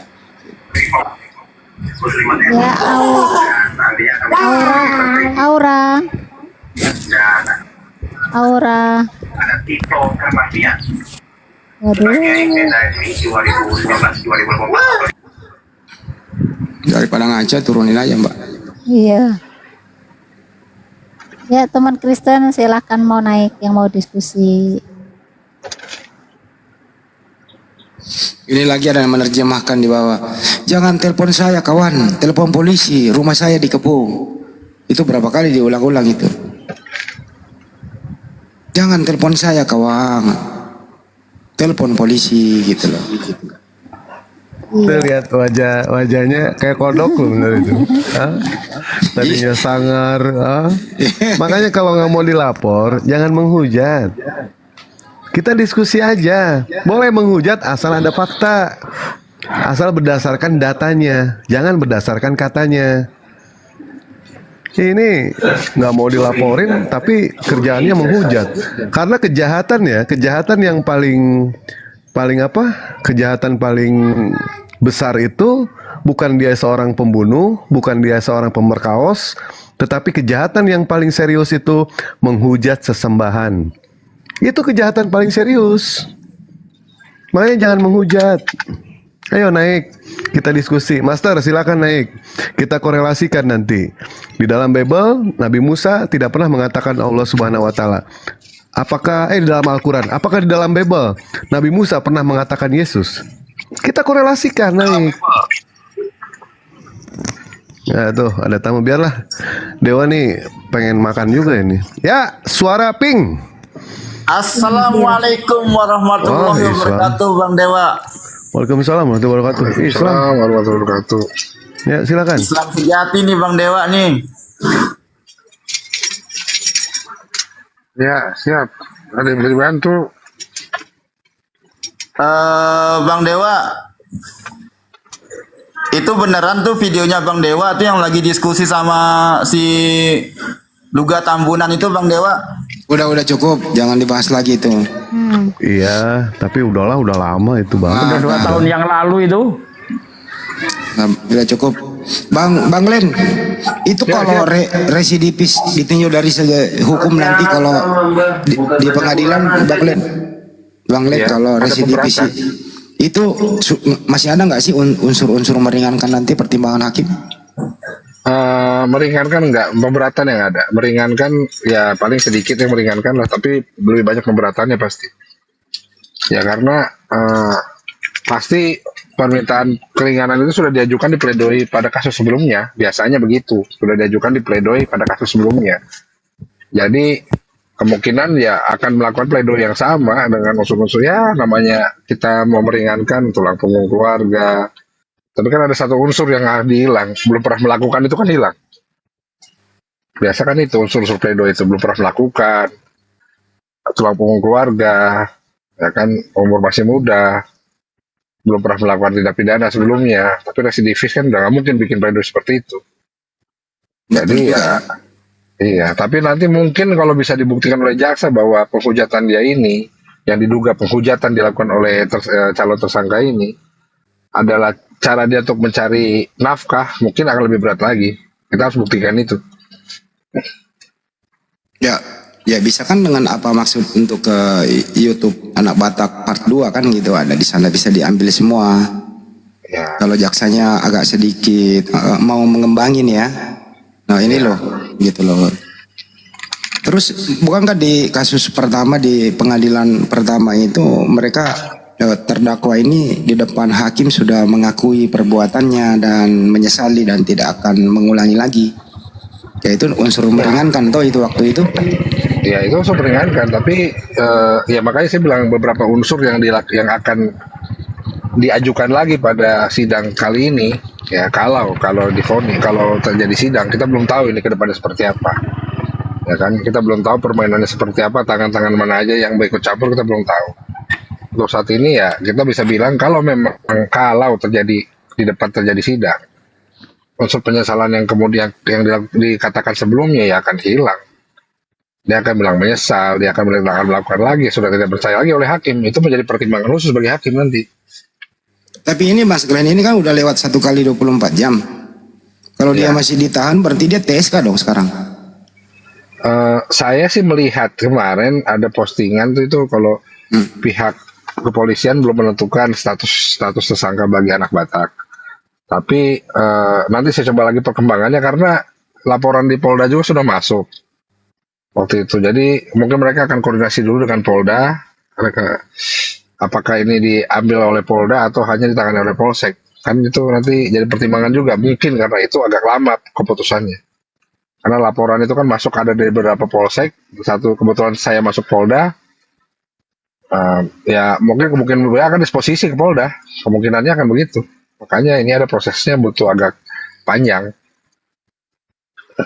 Waktu kasus kemarin kan model A ya, Polres ya, waktu kasus pertama. Polres. Ya model A. Model A kalau ini karena ada laporan. Katanya kalau gini Bang Ali, maaf bentar ya. Katanya Pak Glenn kalau misalkan orang itu sudah dihukum dengan kesalahan yang sama 2 kali, katanya hukumannya 2 kali lipat. Kalau 2 kali lipat nggak tentu. Semua itu kembali lagi ke pertimbangan hakim. Nanti dilihat dari dakwaan jaksa,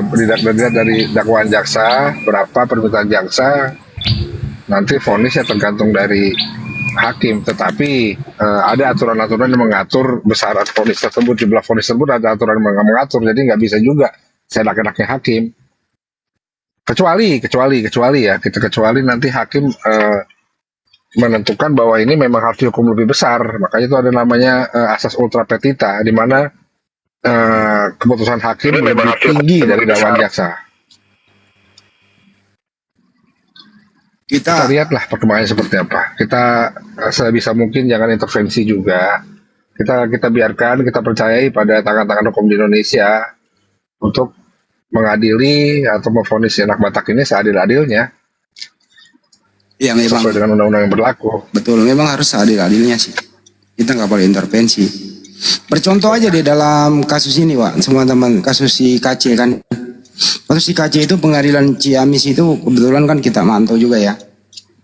Itu selama ditangkap di BAP sampai P21 sampai ke persidangan, si KC itu nggak pernah menyesali perbuatannya dan tidak pernah mengakui kalau dirinya itu bersalah. Ya, makanya dalam dakwaan jasa itu 10 tahun diaminkan oleh hakim ya 10 tahun juga vonisnya. Cuman memakai langkah banding, kemudian bandingnya dikurangi 4 tahun menjadi 6 tahun. Itu ingkrah sudah dijalani sekarang. Kalau anak Batak itu ya memang ingkrah 1 tahun. Terus kemudian dia udah menjalani kurang lebih 6 bulan, dia pembebasan bersyarat. Seminggu setelah pembebasan bersyarat kembali ke rumah, itu mereka buka lagi komal buat YouTube baru. Pertama-tama masih kalem-kalem, menyadari dirinya pembebasan bersyarat. Jadi dia masih kalem-kalem, karena kalau dia masih berbuat pula yang sama, dia akan kembali lagi. Setelah selesai pembebasan bersyaratnya, mulai membuat ulah lagi. Bahkan lebih parah daripada yang semula itu kalau si Rudi Simamora. Jadi untuk itu teman-teman ya kembalilah diskusi baik-baik saja. Jangan monolog. Karena saya lihat videonya anak Batak itu, apalagi yang ada di YouTube-nya ya kebanyakan monolog.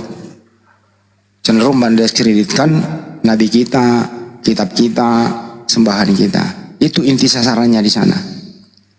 Dengan sok tahu, gagah berani itu menafsirkan segalanya. Bahkan melecehkan sekali bahwa sembahan kita itu rasis lah. Nabi kita diberi gelar doktor lah, apalah dengan ketawa-ketawa. Ini kan menyakiti hati umat Islam. Itu kira-kira faktor utama yang melapor dari siapa? Dari siapa yang melapor, Mas Glenn? Melapor dari yang kemarin kejadian itu ya dari Gapai, dari Gerakan Anti Penistaan Agama Islam Medan Sumut, yang langsung datang ke rumahnya yang bersangkutan itu ya mereka. Sedangkan laporan itu ada dari 3 pihak. Pertama dari pihak API yang diwakili oleh API Sumut, ya kan. Terus dari kalau nggak salah dari Polsek Padak Sidempuan atau saya lupa itu, saya kurang paham. Sorry Mas Glenn, malam itu API Sumut sedang bertugas ke Samosir dalam hal membebaskan salah satu perempuan yang dimurtadkan paksa. Itu malam itu mereka berada dalam Polres sana untuk mediasi gitu ya. Jadi nggak ada satupun personil API Sumut yang ada di TKP gitu, Mas Glenn. Ya, saya jamin itu. Kenapa? Karena kalaupun mereka ada pergerakan, pasti saya tahu. Satu, itu bukannya karena saya orang penting, tidak. Tapi mereka akan koordinasi dengan saya, baik buruknya tindakan mereka.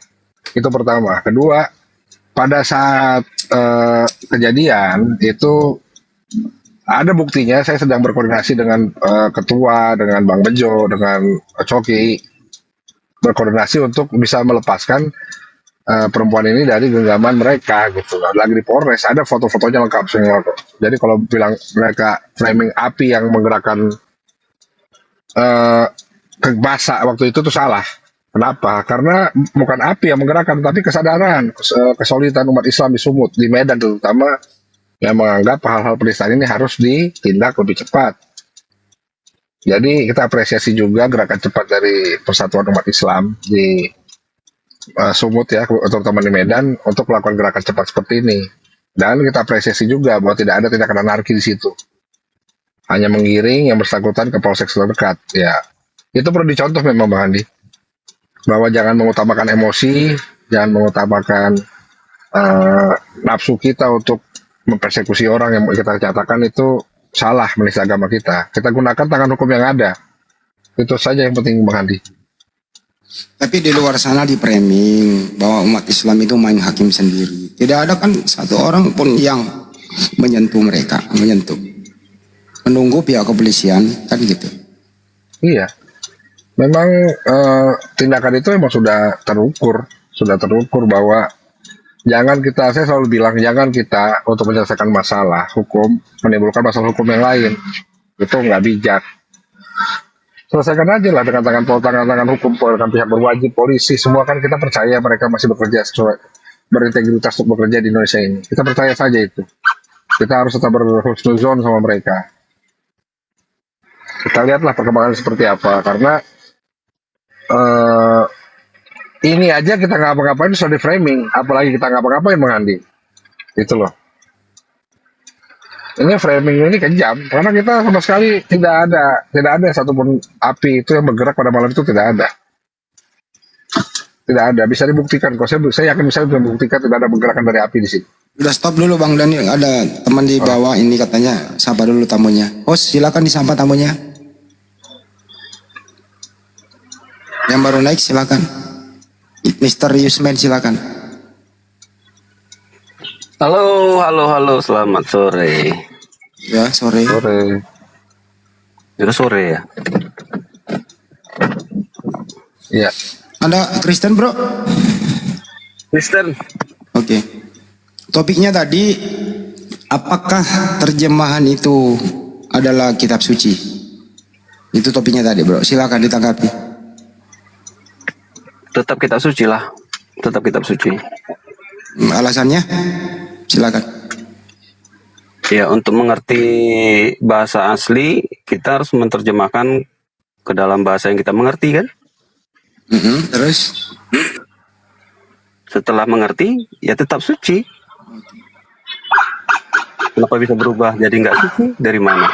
Jadi penerjemah ini adalah menerima wahyu dong dari Tuhan. Kalau terjemahannya adalah kitab suci. Ada bahan yang diterjemahkan. Kitab suci yang diterjemahkan, bukan dia ngarang kan? Ngapain Boleh dia nggak? ngarang? Atau dia terima wahyu kan nggak terima wahyu dia? Bro, boleh nggak kitab suci itu direvisi? Boleh. Terjemahan ya, terjemahan aslinya enggak lah. Terjemahan kan kitab suci lo bilang tadi. Iya. Jadi kitab suci kan boleh. maknanya nggak berubah. Kalau terjemahan adalah kitab suci, artinya kitab suci boleh direvisi ya. Boleh. Yang terjemahan. Ya, terjemahan kan kitab suci tadi lu bilang. Iya, terjemahan. Ya artinya, ya kalau terjemahan adalah kitab suci, artinya kitab suci boleh direvisi, betul? Kitab suci terjemahan, lengkapin dong. Ya, kitab suci terjemahan boleh direvisi ya. Boleh. Oke, boleh. Gitu ya. Kenapa mesti direvisi kitab suci itu, Bang? Ya perkembangan bahasa kan ada. Berarti Tuhan kamu itu enggak. Jadi Tuhan kamu itu tidak ngerti perkembangan gitu. Perkembangan bahasa, Pak Andi. Iya, artinya Tuhan kamu itu tidak ngerti perkembangan bahasa. Iya, artinya bro, Tuhan kamu itu tidak ngerti perkembangan bahasa kan gitu. Tuhan yang menerjemahkan manusia. Kitab suci itu bersumber dari mana, bro? Kita bacanya pakai ini ya, ejaan lama, boleh ya? Enggak, saya terus tanya. ya, nggak usah berkembang ya. Saya tanya dulu, bro. Boleh diterjemahkan, boleh direvisi. Brother, kitab suci itu sumbernya dari mana sih? Dari yang asli itu dari wahyu ya, seperti itu ya. Dari Tuhan ya. Ya. Ya, kitab suci dari Tuhan. Oke. Ya. Kenapa kitab suci dari Tuhan ini direvisi? Terjemahannya, Bang. Terjemahan yang direvisi, jangan. Ya kan terjemahan itu kan terjemahan itu kan kitab suci. Terjemahan kitab suci. Kitab suci terjemahan boleh direvisi. Oke, mana bisa? Kira-kira bahasa apa ini kitab suci terjemahan? Gimana ceritanya itu? Bahasa masing-masing. Bang Andi. Ya. Bang Andi bisa mengerti bahasa Arab, harus diterjemahkan nggak? Ya, diterjemahkan. Ya udah. Tapi kalau kami terjemahan bukan kitab suci. Ya terserah Anda. Ya, itu perbedaannya, bro. Ya ngaruh kan. Oke, kalau begitu kitab suci terjemahan ini gitu ya. Jadi sampai di otak. Gini Bang Andi. Ya, silakan. Al-Qur'an Anda baca ya. Sampai di otak diterjemahkan supaya mengerti, habis itu nggak suci lagi. Ya terserah. Original text Bible itu bahasa apa sih, bro? Ada bahasa Ibrani, ada bahasa Yunani. Memang Bible-mu itu ada yang Ibrani? Perjanjian lama itu aslinya kan Ibrani, Pak. Ya, Septuagint Ibrani apa ya Yunani? Itu sudah diterjemahkan ke bahasa Yunani. Ya, terjemahan juga toh. Iya, nggak masalah. Nah, yang Ibrani itu yang Ibrani asli itu gitu loh. Taurat Ibrani asli itu milik siapa sih? Iya, Yahudi. Bukan punya kamu kan? Kita percaya kan boleh. Kenapa milik? Bagaimana mau percaya lu bukan punya lu percaya gimana sih? Emang setiap bangsa harus punya kitab sendiri, harus supaya bisa percaya kan? Ya kan Septuagint udah gini brother kan udah ke Septuagint kan udah nerjemahin ke Yunani gitu. Gimana? Jadi Yunani ini juga terjemahan gitu. Iya. Kenapa? Masalahnya menurut Anda dari Ibrani ke Yunani itu menurut Anda nggak ada faktor kesalahan? Ngapain disalah-salahin? Saya nggak nyalahin, saya nggak nyalahin. Menurut Anda ada faktor kekeliruan manusia nggak di situ? Siapa yang berani menerjemahkan salah kitab suci orang lain? Orang kitab suci bangsa Israel diterjemahkan salah oleh bangsa Yunani, pasti perang, Pak. Pasti perang. Oke, sekarang kalau perjanjian baru itu, oke, sekarang kalau perjanjian baru itu originalitasnya bahasa apa? Yunani. Yunani. Jadi waktu Yesus itu mengajar berbahasa Yunani ya? Ngajar berbahasa Yunani ya? Saat itu sedang di bawah penguasaan kekaisaran Romawi kan? Oke. Di situ ada bahasa Yunani juga, ada bahasa Ibrani juga. Oke. Gak masalah. Jadi waktu Yesus saya ditangkap langsung Pilatus, kasih bahasa data. Yunani pasti. Ya, saya langsung kasih data aja ya. Yohanes 17:8 misalnya, Yesus berkata, segala firman yang telah aku terima, telah aku sampaikan kepada mereka. Pertanyaannya adalah, waktu Yesus menerima firman itu, Yesus menerima firman dari Bapa di surga, itu berbahasa Yunani atau berbahasa Ibrani atau Aramaik? Yesus menerima firman. Berbahasa apa?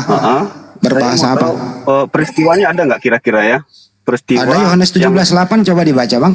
Iya peristiwanya Pak. Maksudnya gini, seperti Musa menerima firman dari Tuhan, itu ada peristiwanya bahwa ada suara yang didengar oleh Musa. Nah sekarang persepsi kita kan, Yesus menerima firman itu seperti Musa menerima firman. Peristiwanya. Ya iya, apapun saya tanya, apapun kan sini ada kata. Ini lo dengerin ya bahasanya ya bang ya. Saya mengerti maksudmu, ya. Peristiwanya seperti apa? Iya makanya kalau saya tidak jelaskan. Ada peristiwanya, persepsi kita, pandangan kita, makanya pemahaman kita akan dari perspektif lain, Bang Andi. Iya gini Jangan loh bang. seperti Ya gantian. Musa menerima firman. Gantian sebelum saya oper ke yang lain ya. Memahaminya ya. Ya, jadi Yohanes 17:8 di situ segala peristiwa, gini loh, segala firman. Jadi semua firman. Dengerin Mbak, saya dulu ya, dengerin. Segala firman, semua firman. Jadi semua peristiwa yang Yesus terima telah disampaikan kepada mereka. Mereka percaya bahwa engkaulah yang telah mengutus aku. Pertanyaannya adalah segala firman, jadi semua firman yang diterima Yesus ini, pertanyaannya adalah berbahasa Yunani atau berbahasa Ibrani? Silakan. Yesus tidak menerima firman dalam bentuk bahasa, sebab Yesus itulah firman. Itu keimanan Kristen. Jangan dibolak-balik ya, jangan dibantah. Itu keimanan Kristen. Yesus tidak menerima firman dalam bentuk bahasa, sebab Yesus adalah firman itu sendiri. Seperti itu ya, Bang Andi ya. Yohanes 17:8 menerima firman, Bang. Iya, peristiwanya nggak ada, perspektif pemahamannya bukan seperti Musa menerima firman ya. Saya nggak bawa Musa loh, Yesus. Dong. Jadi menurut Anda Yesus nggak menerima firman? Iya, pandangan Bang Andi kan firman itu turun dalam bentuk bahasa kan, makanya ditanya bahasa apa. Saya kan jawab. Kalau begitu dari Yesus mana tidak Yesus? pernah menerima firman dalam bentuk bahasa atau suara. Kalau begitu dari mana Yesus memperoleh ilmu yang dipakai mengajar? Sumbernya dari mana? Lah, Yesus adalah firman itu sendiri. Oke. Dia bisa mengajar dong. Kenapa? Jadi tidak ada lagi hubungan Bapak antara Yesus. Yesus ada di bumi, Bapak udah nggak ada lagi kontrol ke Yesus. Kenapa harus dikontrol? Apanya dikontrol? Oke, artinya Yesus ini, firman itu masuk ke Yesus itu yang ditulis oleh penulis. Dengerin dulu Bang, saya sebelum selesai. Firman itu yang di dalam diri Yesus yang ditulis oleh penulis bersumber dari mana? Ini Gitu, Bang Andi. Abang saya lagi ngomong nggak dengerin ya, Bang. biar gampang ya memahaminya ya. Ya silakan. Ya, biar gampang memahaminya ya. Pada zaman Nabi sebelum Yesus nih, ya, firman turun dalam bentuk seperti suara dan bahasa manusia. Sudah? Kalau begitu udah cukup Bang. Udah saya paham itu. Kalau gitu saya permudah.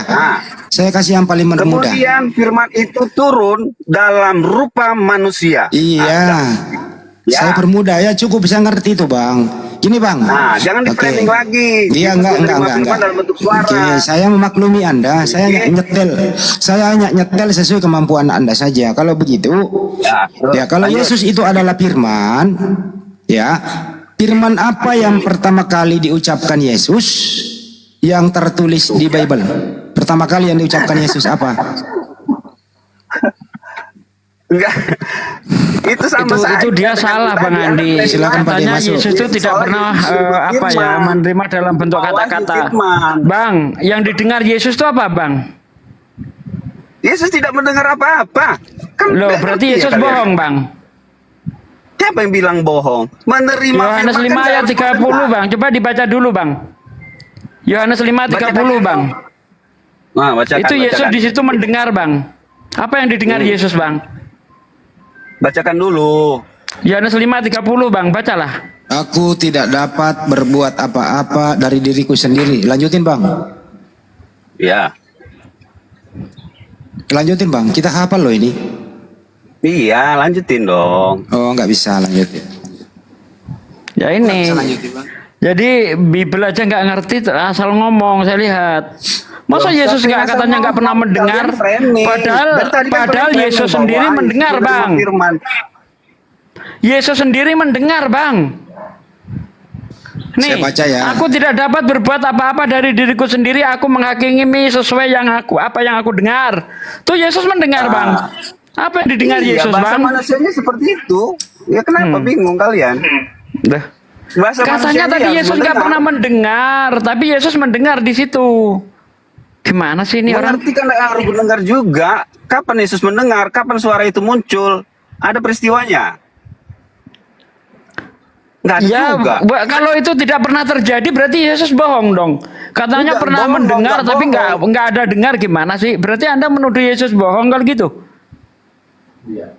Enggak bohong. Iya. Siapa yang menuduh Yesus bohong? Lah, kan tadi Anda nanya kapan peristiwanya. Perspektif Berarti pemahaman Anda saja. menganggap bahwa itu nggak pernah terjadi gitu. Bukan. Nah, Astaga. pernah terjadi enggak itu? Siapa yang mana? Yang mana? Yesus mendengar itu pernah terjadi enggak? Diskusi belum pernah. tanpa kepala. Kapan Yesus Nah, mendengar? berarti Yesus bohong. Iya. Masuki Banyu. Diskusi tanpa kepala gini. Ya, iya. Ya, Asal-asalan terserah. aja. Mau bilang itu berbohong ya terserah. Pemahaman kami kan Tadi tidak dia- seperti itu. Nggak harus mendengar. Saudara ini Iya, mengatakan, pemahamanmu itu tidak sesuai Bible. Silakan Ahi, lanjut. ya makasih Ai. Tadi dia katakan bahwa firman Tuhan itu tidak bisa direvisi. Kalau menurut saudara, firman Tuhan itu bisa nggak dikoreksi? Yang mana nih? Yang asli ya? Yang Enggak. Firman aslinya Tuhan, ya? firman Tuhan itu bisa nggak dikoreksi? Oh, nggak bisa lah. Kalau terjemahan bisa nggak dikoreksi? Boleh dikoreksi. Berarti terjemahan Tapi kan ini nggak mengubah substansi. Berarti terjemahan ini firman Tuhan atau bukan? Terjemahan dari firman Tuhan ya firman Tuhan lah. Loh, saya ulang lagi. Firman Tuhan bisa nggak dikoreksi? Tidak. Terjemahan bisa nggak dikoreksi? Dikoreksi, direvisi bisa. Dikoreksi nggak mungkin lah. Revisi dengan koreksi beda.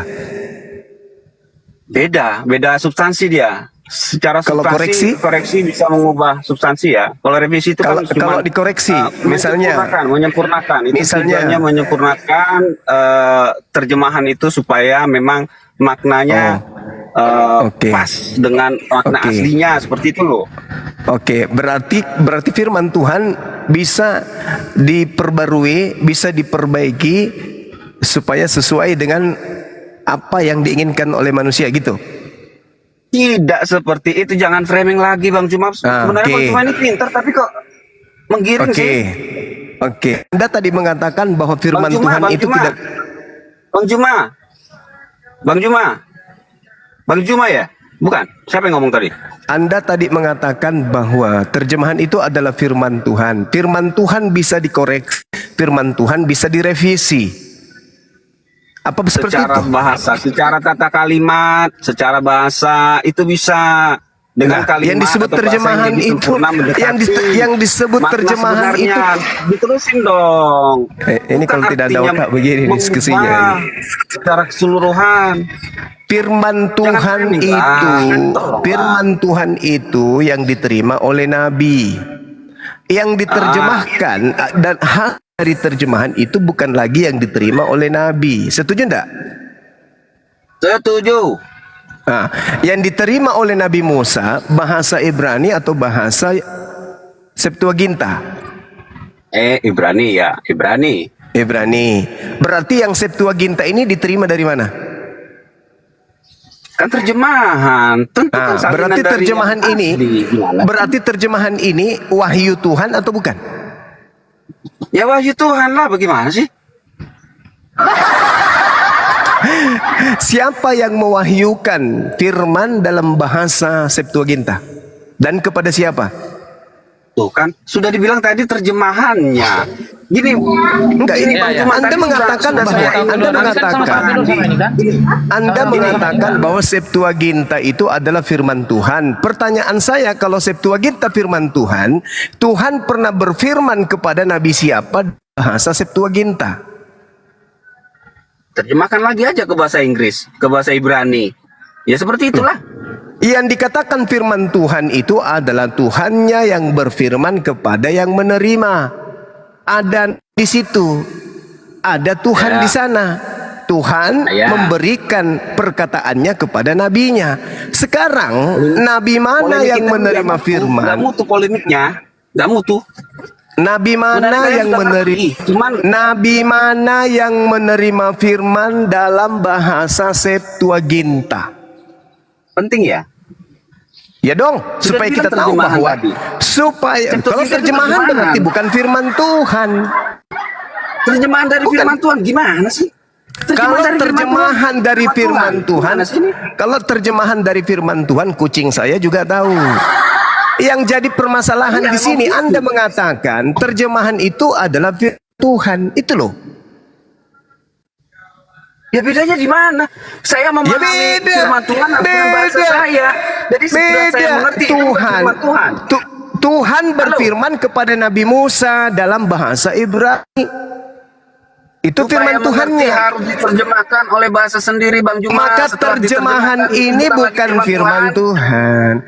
Siapa yang pernah menerima? Bukan lagi firman Tuhan. Gimana bukan ini firman cara Tuhan. pahamnya? Terjemahan itu firman Tuhan. Terjemahan itu upaya manusia untuk mengetahui isi dari firman Tuhan. Masalahnya apa? Masalahnya terjemahan itu bukan firman Tuhan. Ya terserah lah ya. Oh terserah, akui dulu bahwa terjemahan itu bukan firman Tuhan.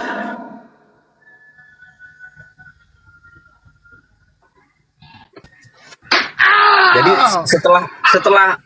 setelah otak menerjemahkan isi Quran, otaknya siapa? Otakmu atau otaknya Tuhan?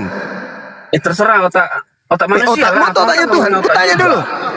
Otakmu, otaknya Tuhanmu. Kenapa ke situ larinya? Lah kan ini firman Tuhan, bukan perkataan manusia. Kalau perkataan manusia adalah kata yang diproduksi dari otaknya manusia. Kalau perkataan Tuhan itu adalah ilham wahyu dari firman yang berasal dari Tuhan. Emang situ Tuhan? Emang penerjemah kitabmu itu Tuhan? Firman Tuhan adalah perkataan yang harus bersandar kepada Tuhan, bukan bersandar kepada manusia. Sedangkan terjemahan di sini banyak kali kalian di sini nih. Sedangkan terjemahan itu adalah upaya manusia untuk memaknai, mengerti apa yang difirmankan oleh Tuhan. Sampai sini paham? Mengerti itu bukan lagi firman Tuhan. Sudah. Yang firman Tuhan itu yang gimana nabinya? Itu bukan lagi firman Tuhan, Bang Cuma. Udah. Yang disebut firman Tuhan itu adalah yang diterima nabinya. Yang disebut firman Tuhan. Kamu mengerti nggak firman Tuhan? Kutanya dulu, apa itu firman Tuhan? Apa itu firman Tuhan? Di dalam bahasamu itu bukan lagi firman Tuhan. Selesai. Ya, lanjut. Kutanya semamu. Firman Tuhan definisinya apa? Firman Tuhan artinya apa? Firman artinya apa? Firman Tuhan artinya apa? Perkataan Tuhan. Perkataan Tuhan. Terjemahan itu perkataan Tuhan atau perkataan manusia?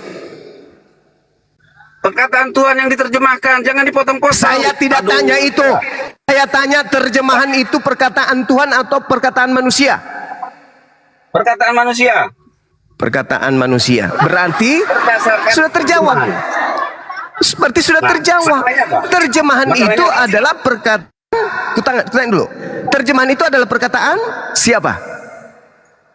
Manusia. Manusia. Oke, udah selesai ya. Selesai teman-teman.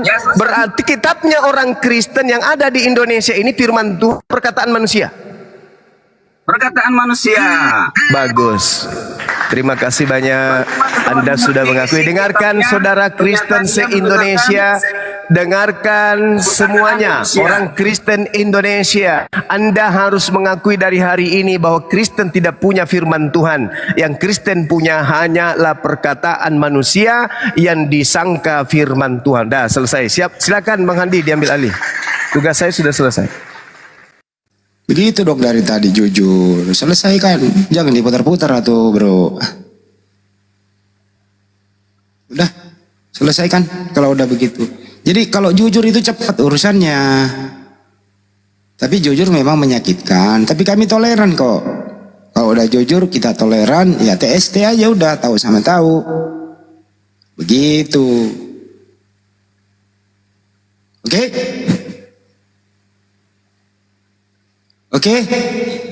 Oke, semua nggak nih? Teman-teman yang monitor di sini nih, di YouTube maupun di sini. Oke semua, tulis dong. Oke. Atau apalah. Jadi terjemahan itu bukan firman Tuhan, perkataan manusia. Yang firman Tuhan itu yang berasal dari Tuhan.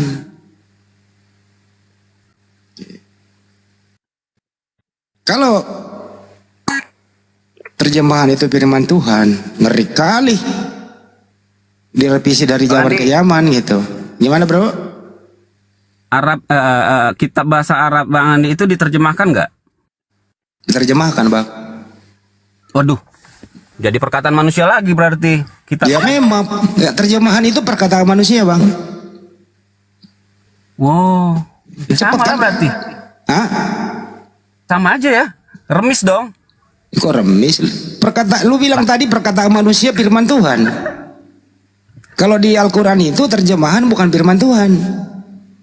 Yang firman Tuhan itu adalah original teksnya. Perkataan manusia kan? Kenapa? Setelah diterjemahkan menjadi perkataan manusia kan? Iya. Perkataan manusia kan? Iya, berarti percaya perkataan manusia bukan perkataan Tuhan. Ya kami kalau sholat nggak baca terjemahan, kami baca original teks. Ngerti nggak? Ngerti. Bismillahirrahmanirrahim. Dengan nama Allah yang Maha Pengasih lagi Maha Penyayang. Kenapa bisa ngerti? Ya, kenapa bisa ngerti? Kenapa bisa ngerti? Ya karena Allah memberi kita kecerdasan. Kedua, karena firman Tuhan itu mudah dimengerti. Dengerin dulu. Anda bertanya kita jawab. Karena Allah Subhanahu wa taala memberi kecerdasan kepada orang yang beriman. Pertama, kedua, bagi orang yang beriman, ya Allah Subhanahu wa taala memberikan itu Al-Qur'an dengan bahasa Arab yang mudah dimengerti bagi orang yang berakal.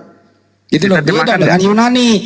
Yunani itu sampai botak 7 turunan kepalamu nggak bisa baca. Jangankan baca, jangan hafal, baca aja sulit. Itu yang menerjemahkan. Pasti orang lagi ngomong, kau ngomong juga pula. Kita ngomong, kau ngomong juga bro. Kalau orang kamu ngomong, kita diam loh. Kau nabrak-nabrakin lah suara. Jadi kau nanya, kita jawab. Kau ngoceh juga, gimana sih kamu ini bro? Bisa nggak sih diskusi baik-baik gitu? Oke, jadi orang kalau ngomong dengerin dulu. Lu jangan ngoceh juga. Tulis aja dulu kalau nggak bisa hafal kan gitu ya. Jadi diulang ya. Al-Quran itu terjemahannya bukan kitab suci. Yang kitab suci adalah original teksnya, kan udah diulang-ulang berapa kali. Oke? Nah, beda dengan kau bilang terjemahan adalah kitab suci. Ya, terjemahan itu perkataan manusia. Nah, jadi perkataan manusia kau bilang kitab suci. Kitab sucimu bisa direvisi. Selesai toh? Itu perbedaannya. Lu bilang sama, gimana samanya bro?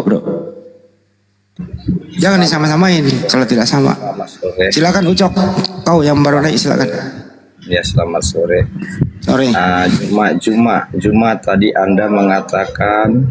Tar dulu, Anda Kristen, Anda Kristen apa? Ya, saya Kristen. Ya, topik apa yang mau ditanggapi? Saya mau menanggapi pernyataan Jumat tadi. Jumat mengatakan apabila dia diterjemahkan itu bukan firman Tuhan, ya. Nah, bagaimana dengan Al-Quran itu bisa Anda pahami apabila tidak diterjemahkan? Nah, itu maksudnya. Ayo, bagaimana Anda bisa memahami apabila Al-Quran itu tidak diterjemahkan? Ya sudah, Anda bertanya jangan diulang 2 kali. Banyu Mas sekali udah ngerti. Dengarkan ya. Firman Tuhan itu adalah Al-Quran. Untuk memahami Al-Quran, maka dibutuhkan kemudian akal untuk menelaah kandungannya. Uraian akal terhadap kandungan Al-Quran itu bukan firman Tuhan. Contoh tafsir. Tafsir bukan firman Tuhan. Uraian Nabi Muhammad tentang isi ayat suci Al-Quran itu bukan firman. Itu adalah sabda Rasulullah. Jadi terjemahan itu digunakan kemudian oleh akal untuk mendeteksi pesan-pesan Tuhan di dalam firman-Nya. Jadi bedakan antara terjemah dengan firman Tuhan. Terjemahan itu saudaramu sendiri mengaku itu perkataan manusia. Jadi untuk mengetahui firman Tuhan manusia harus gunakan akal. Olahan akal bukan firman Tuhan. Olahan akal adalah prestasi dari upaya manusia untuk mengetahui firman Tuhan. Sederhana itu. Oke, terima kasih Jumat. Anda mengatakan tadi tafsir itu bukan firman Tuhan, perkataan Nabi Muhammad. Itu perkataan Nabi Muhammad, betul? Iya, bukan firman Tuhan. Oke. Itu bukan firman Tuhan. Kalau perkataan Nabi Muhammad tadi bukan firman Tuhan, bagaimana Anda bisa menuliskan, bisa membaca itu Al-Quran kalau bukan diucapkan oleh Nabi Muhammad kepada para sahabat? Ya, saya juga bisa mengatakan begini. Iqra bismi rabbikal ladzi khalaq khalaqal insana min 'alaqa. Yang mengucapkan barusan masuk Anda adalah Bang Suma. Yang diucapkan itu adalah firman Allah, bukan perkataan Bang Suma. Anda mengatakan perkataan Rasul, sekarang mulai mabok dia. Anda bertanya, bagaimana Anda bisa tahu kalau tidak melalui lisannya Nabi Muhammad? Jangankan dari lisannya Nabi Muhammad, perkataan Tuhan bisa kau dengarkan dari lisannya Bang Suma. Iqra bismi rabbikal ladzi khalaq. Yang kamu dengarkan itu perkataan Bang Suma atau firman Tuhan? Itu firman Tuhan yang diucapkan oleh Bang Suma. Bukan berarti Bang Suma adalah Tuhan. Makanya Yesus berkata, aku berkata bukan dari diriku sendiri. Yang kau dengarkan dari aku itu dari aku, tapi dari Tuhan yang telah mengutus aku. Sama seperti Nabi Musa, innani anallah la ilaha illa ana. Nabi Musa berkata, sesungguhnya aku ini adalah Allah, tidak ada Tuhan selain daripada aku. Apakah Nabi Musa yang Allah? Bukan, Nabi Musa sedang mengucapkan firman Allah. Sedang mengucapkan. Pahami itu, belajar lagi. Ya makanya saya sarankan kalau naik di sini ya fungsikan akal, jangan diparkir akal di bawah baru naik. Jadi menyangga sesuatu dengan konsep sendiri ya nggak nyambung lah. Ya. Jadi Anda tabrakkan kekeliruan Anda, mau tabrakkan ke Al-Quran ya nggak bisa lah. Kalau jadi kesimpulannya, ya silakan Bang. Mohon maaf Bang Handi. Allah Subhanahu wa taala kemudian menjelaskan di dalam Al-Qur'anul Karim, a'udzubillahi minasyaitonirrajim. Arsalna mir rasulin illa bilisani qaumi liyubayyina lahum. Aku Allah tidak mengutus seorang rasul pun melainkan dengan bahasa kaumnya, agar rasul itu dapat memberi penjelasan pada kaumnya. Jadi yang disebut firman Allah adalah yang dinuzulkan kemudian kepada nabi tersebut. Sedangkan ketika nabi menguraikan daripada firman itu, uraiannya itu disebut sabda, penjelasan, tafsir. Nah, sedangkan terjemahan Al-Quran itu bukan firman Tuhan. Terjemahan Al-Quran itu adalah upaya manusia untuk memaknai, untuk mengerti, untuk mendekati kandungan daripada firman Tuhan. Yang ada sekarang di tengah-tengah kita ini adalah Seperti yang diakui tadi oleh saudara siapa tadi yang Kristen, dia mengatakan bahwa terjemahan itu adalah perkataan manusia. Perkataan manusia sama dengan bukan perkataan Tuhan. Sedangkan yang ada di dalam genggaman orang Kristen hari ini di Indonesia atau dimanapun itu berada, hanya terjemahan, berarti hanya perkataan manusia. Dengan demikian mereka tidak memiliki firman Tuhan. Karena yang firman Tuhan itu yang ada pada Nabi Musa, yang firman Tuhan itu yang ada pada Nabi Daud, yang firman Tuhan itu yang ada pada Nabi Yesus. Mereka hanya punya terjemahan, mereka hanya punya perkataan manusia yang selalu direvisi.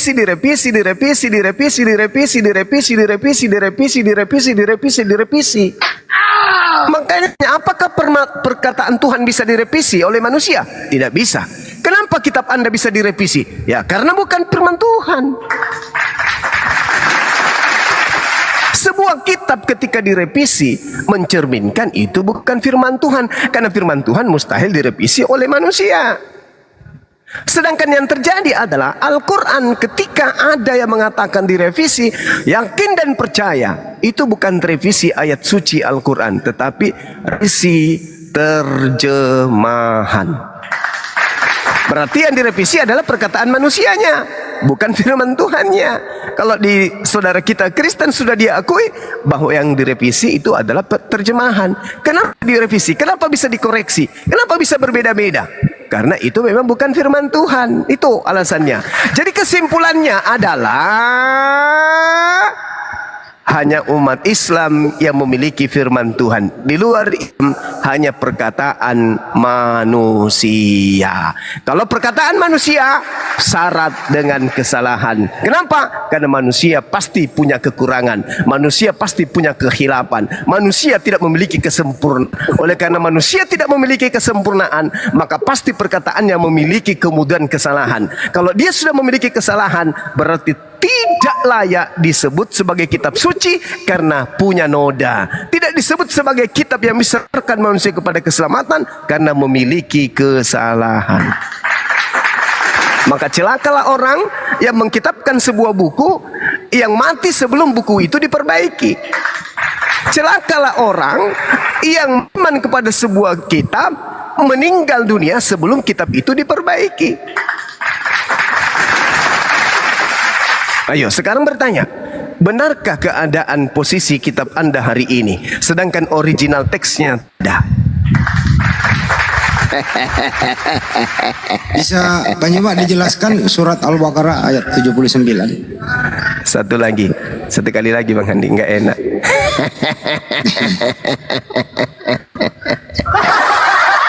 Nah, sedangkan kalau berbicara mengenai Al-Quranul Karim surah Al-Baqarah, Allah Subhanahu wa taala menjelaskan kemudian kepada kita itu kan yang dibangga-banggakan itu.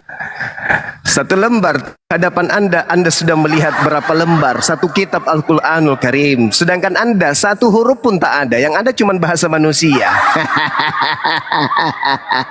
Wala tujadilu ahlal kitab illa billati hiya an illa alladhina zalamu minhum wa qulu amanna billadina unzila ilaina wa unzila ilaikum.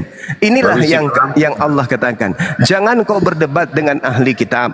Ini yang Allah katakan kemudian, melainkan dengan cara yang baik, kecuali dengan orang yang zalim. Orang zalim itu yang bahlul, orang zalim itu yang tidak mengerti, orang zalim itu yang tidak paham tentang kitabnya sendiri. Disebabkan kenapa? Karena kejahilan mereka kemudian menciptakan buku sendiri yang Al-Quran katakan wa minhum ummiyuna la ya'lamuna al-kitaba illa amaniya wa inhum illa yazunnun. Di antara mereka ada yang buta huruf, yang tidak memahami kitab, kemudian hanya berangan-angan, hanya menduga-duga. Fawailul lil ladzina yaktubuna al-kitaba bi aydihim summa yaquluna hadza min indillah. Celakalah orang yang menulis buku dengan tangan mereka sendiri. Celaka. Kemudian apa yang mereka tuliskan dengan tangannya sendiri, mereka katakan ini dari Allah. Padahal Allah Subhanahu wa taala menyatakan di dalam Al-Qur'an, wa min ayatihi khalqus samawati wal ard wa ikhtilaful alsinatikum wa alwanikum inna fi dzalika laayatil lil alamin. Di antara tanda-tanda kebesaran Allah, Allah menciptakan langit dan bumi. Allah menciptakan kemudian seluruh bahasa yang ada di atas muka bumi, dan Allah kemudian menciptakan warna kulit manusia yang ada di atas muka bumi. Nah, ini orang zalim muncul lagi. Silakan. Apa ya kalau Bang Juma membacakan ayat suci Al-Quran, kenapa ya iblis kepanasan kupingnya terus semutnya komat kamit ya? Kenapa ya Bang Juma? Kepanasan apa ya? Orang zalim itu iblisnya meronta-ronta iblisnya. Kenapa? Karena menyadari dan mengetahui selama ini yang digenggam di ketek mereka, yang dijepit di ketek mereka itu ternyata bukan firman Tuhan, tapi perkataan manusia. Itu makanya setannya meronta-ronta. Wow, jangan sampai ini hambaku mu'al. Wow, jangan sampai dia keluar dari lingkaranku. Wow, jangan sampai dia mu'alaf. Jadi kejang-kejang setannya di dalam. Kejang-kejang pasti itu. Itu pasti kejang-kejang. Begitu Bang Handi. Begitu ya. Iya. Jadi kalau ada orang yang menulis kitab terus dia bilang ini berasal dari Tuhan, kemudian dia jual murah, itu celaka apa selamat ya? Oh, celaka, pasti celaka. Tengok aja penulis yang mengatakan dirinya ini firman Tuhan, apa yang terjadi akhir hidupnya? Tidak ada yang mati baik-baik, semuanya kok begitu, tragis banget ya.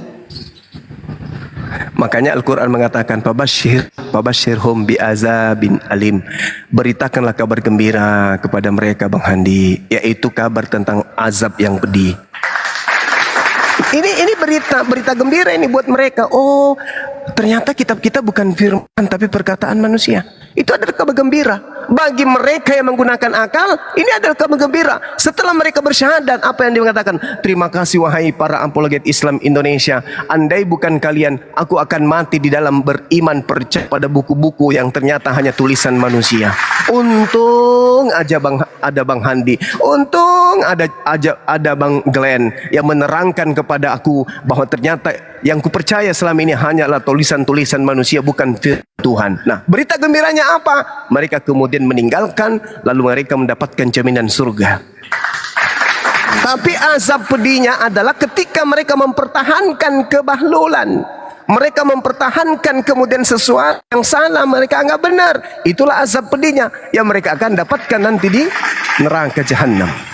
Tuh, kabar gembiranya ketika mereka keluar segera setelah mengetahui itu bukan firman Tuhan, dan azab pedihnya adalah ketika tetap kekeh biarkan aja aku masuk ke neraka, yang penting aku tidak percaya kepada Bang Suma, biarkan aja aku tidak tinggalkan buku ini, yang penting aku tidak percaya kepada si Suma. Nah, itulah azab pedihnya. Maka selama hidupnya dia akan benci, dia akan mendongkok, bersumpah sesumpah-sumpahnya untuk mengutuki Bang Suma.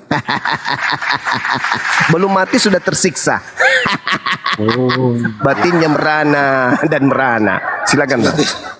Mas Glenn, entar dulu saya tanya Mas Glenn dulu. Ya, siap. Mas Glenn ini kan mualaf ini. Tadi banyak berterima kasih lah kepada Mas Glenn. Kalau Mas Glenn ini berterima kasih kepada siapa sehingga Anda mengucapkan 2 kalimat syahadat? Silakan. Saya berterima kasih kepada Allah yang membukakan hidayah buat saya. Masya Allah. Takbir. Oh, jadi Bang Glenn ini mualaf. Mualaf lah baju. Astagfirullahaladzim, Masya Allah. Subhanallah. Subhanallah. Syukran ya Allah. Terima kasih telah mempertemukan saya dengan Bang Glenn yang begitu sempurna di mata saya sebagai seorang laki-laki yang sangat ganteng dengan rambutnya yang pirang. Wah, keren. Oh, perjalanan beliau ini panjang Bang Joma. Beliau meninggalkan segalanya di kota Bandung. Begitu fasilitas semua dia punya di Bandung. Setelah dia mengucapkan 2 kalimat syahadat ya, selesai semua. Kembali ke Jakarta menjadi anak jalanan, fakir miskin. Tapi alhamdulillah sekarang seiring dengan waktu, Mas Glenn sudah bangkit menjadi seorang muslim, seorang pengacara yang handal. Masya Allah. Ya, itulah yang dikatakan Al-Quran. Fabashirhum bi'azabin alim. Sampaikan kepada mereka tentang kabar gembira, yaitu azab yang pedih. Masya Allah. Begitu bergembiranya kemudian Bang Glenn meninggalkan azab pedih itu. Nah, jadi orang-orang cerdas di kalangan teman-teman kita pasti akan masuk ke Islam ketika mereka memahami agama mereka dengan akal. apalagi ketika ada pengakuan bahwa ternyata terjemahan itu bukan firman Tuhan tapi perkataan manusia, itu akan menjadi gelombang mu'alaf begitu banyak nanti. Oh, jadi selama ini ternyata banyak revisi-revisi, ternyata banyak istilah Islam masuk di dalam, ternyata ini hanya perkataan manusia toh. Ternyata Iya bukan dong. firman Tuhan toh. Oh, baru tahu. Terima kasih Bang Suma, terima kasih semuanya. Setelah tanya jawab seperti itu baru kami tahu. Makanya kami heran kok ini kenapa selalu ada revisi? Kenapa selalu ada perubahan-perubahan? Ternyata memang ini hanya perkataan manusia. Oh, pantas aja ya. Antara negara Jadi- satu dengan negara lain beda kitabnya. Maaf, saya nambah sedikit. Silakan, Bang Juma. Bang. Saya nambah sedikit, Bang, ya. Di salah satu gereja tertua di Depok ada dokumen yang berisi alasan kenapa mereka menggunakan kata Allah dalam Bible. Itu kalau kami cari. Itu satu. Nah, yang kedua ini kata-kata Mr. Y tadi antara koreksi dan revisi. Sebenarnya dia tahu nggak sih bedanya itu apa? Itu satu. Kedua, dia bilang tidak merubah substansi. Oke. Coba baca Imamat 11 ayat 7. Di terjemahan baru 1 dan terjemahan baru 2. Bedanya babi hutan dengan babi itu beda nggak? Sama sih. Itu sama babi. Yang beda Kalau hutannya. sama berarti orang hutan dan orang sama gitu. Kocak. Makanya baca lagi bos, baca lagi dulu baru ngomong. Malu ya, baca lagi. Ikro. Iya. Nah, Ikra baca. Ikra baca. Baca dulu baru ngomong. Masih Iya. ada bukti lain yang revisi berubah. Masih banyak, masih ada puluhan bukti lagi Tapi di ini yang mana. paling substansi. Ini paling substansi. Sebentar, saya tanya Bang Yoma dulu. Paling substansi. Anda juga boleh tanggapi, Mister. Yohanes 13:13, Bang Yoma, waktu pertama kali diterjemahkan oleh orang Belanda ke bahasa Melayu, itu apa? Terus kemudian dengan modern itu apa? Ini substansi banget loh, merubah iman di sini, Bang Yoma. Bisa diterangin nggak tuh? Mister nanti tanggapi. Iya. Lanjut. Asal kata Tuhan di Indonesia ini itu asalnya Tuhan. Jadi awalnya di situ kalian menyebut aku Tuhan. Nah, Tuhan bagi bahasa kita rasanya bukan Tuhan. Bukan Tuhan. Tapi Tuhan itu sudah pasti Tuhan. Tuhan tidak selamanya Tuhan. Nah, sekarang Tuhan itu apakah manusia? Bukan. Nah, sedangkan yang mereka sebut Tuhan adalah manusia. Jadi tadinya Tuhan, sekarang menjadi Tuhan. Hanya gara-gara huruf H, anaknya orang jadi Tuhan. Ini perubahan sangat substansi ya. Iya. Betul. Oke, silakan, Mister ditanggapi. Tuhan menjadi Tuhan, silakan. Tadi Bang Zuma bilang Tuhan itu akar katanya adalah Tuhan. Tuhan. Sepakat.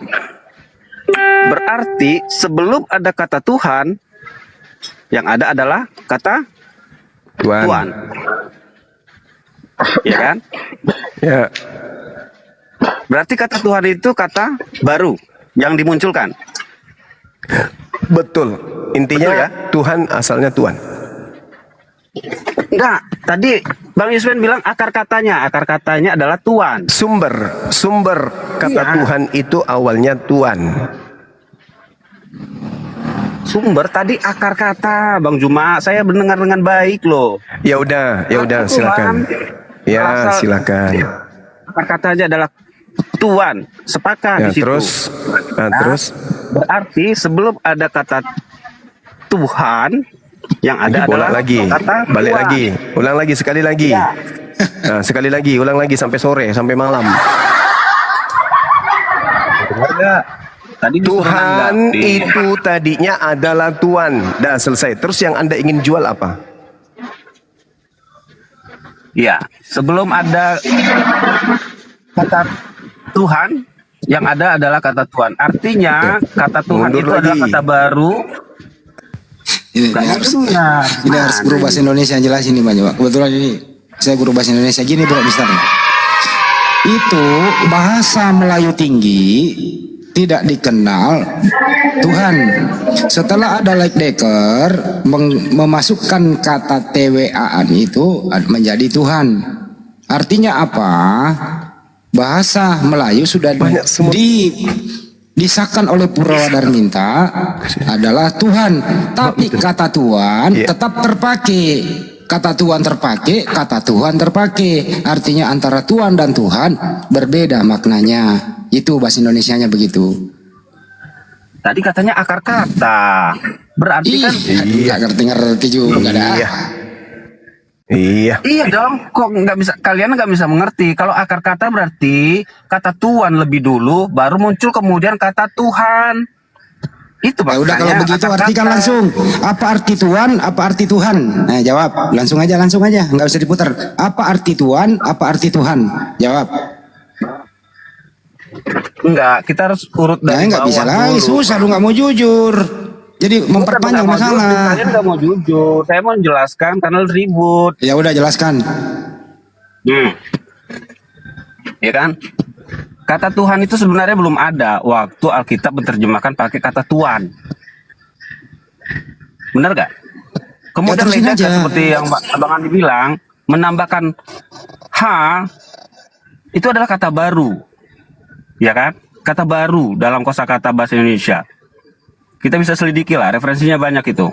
Bahwa kata Tuhan itu kata baru yang ditemukan oleh Ledeka khusus untuk terjemahan Alkitab bahasa Indonesia.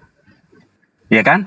Ya cukup. Jadi kalau sekarang kalian bilang apa Ya cukup. bedanya ya? Saya tanya, setelah kata Tuhan ditambahi menjadi ha menjadi Tuhan, apakah kata Tuhan tidak dipakai lagi?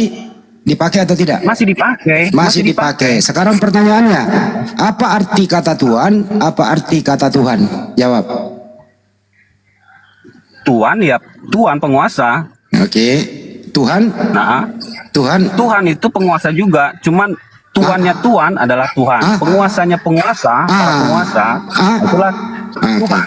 Oke. Ya, lebih tinggi artinya. Oke, cukup. Lebih tinggi artinya itulah penambahan ha di tengah tadi oleh Ledeka itu. Jadi menurut Anda cukup, jangan panjang. Menurut Anda arti Tuhan dan Tuhan beda ya? Lo akar kata Enggak, katanya arti. diingat lagi dong. Jawab, arti Tuhan dan Tuhan beda ya? Ya, secara derajat menjadi berbeda. Beda, cukup. Kalau menurut Anda Yesus itu Tuhan apa Tuhan? Ya Tuhan lah. Hah? Tuhan lah. Tadinya Tuhan kok berubah Tuhan, beda makna. Itu kan kata Kena di baru, sini, kan kita kena di sini Banyu. Lanjut, udah kena di sini dia. Lanjut.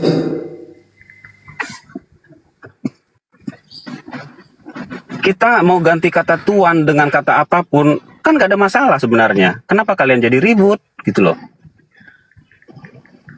Bukan itu masalahnya.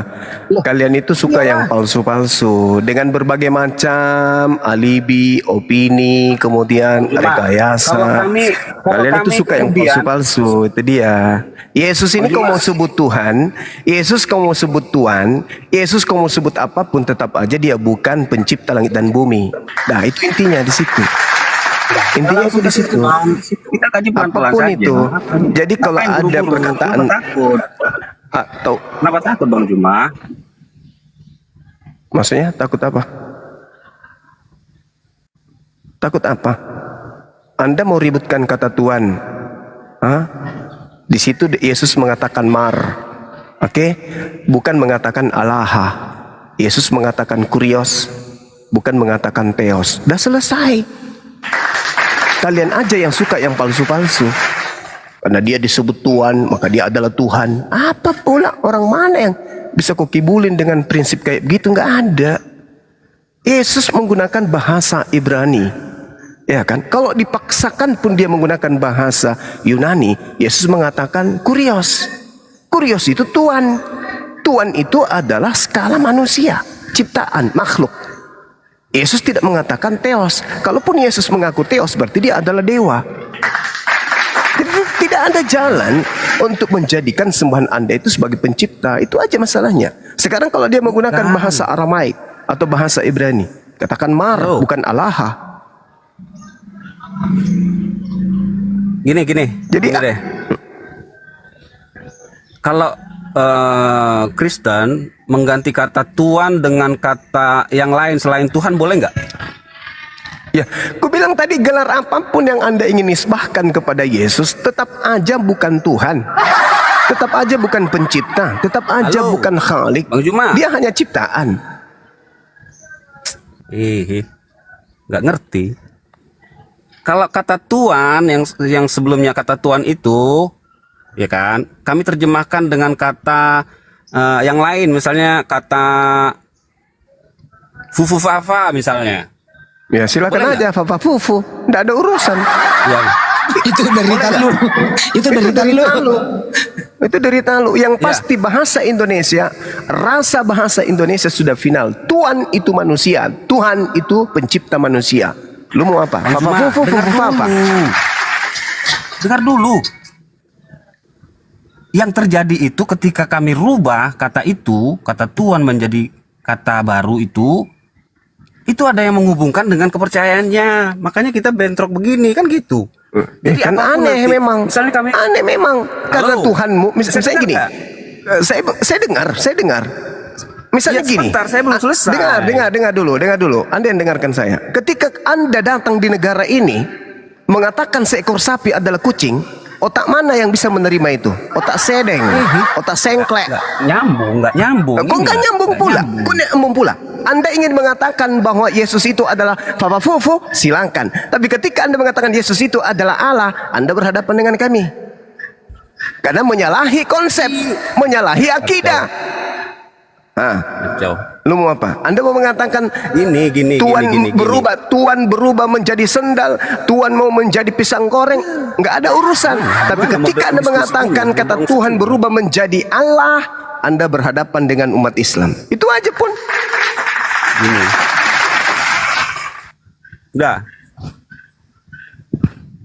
Sudah ya? Dah.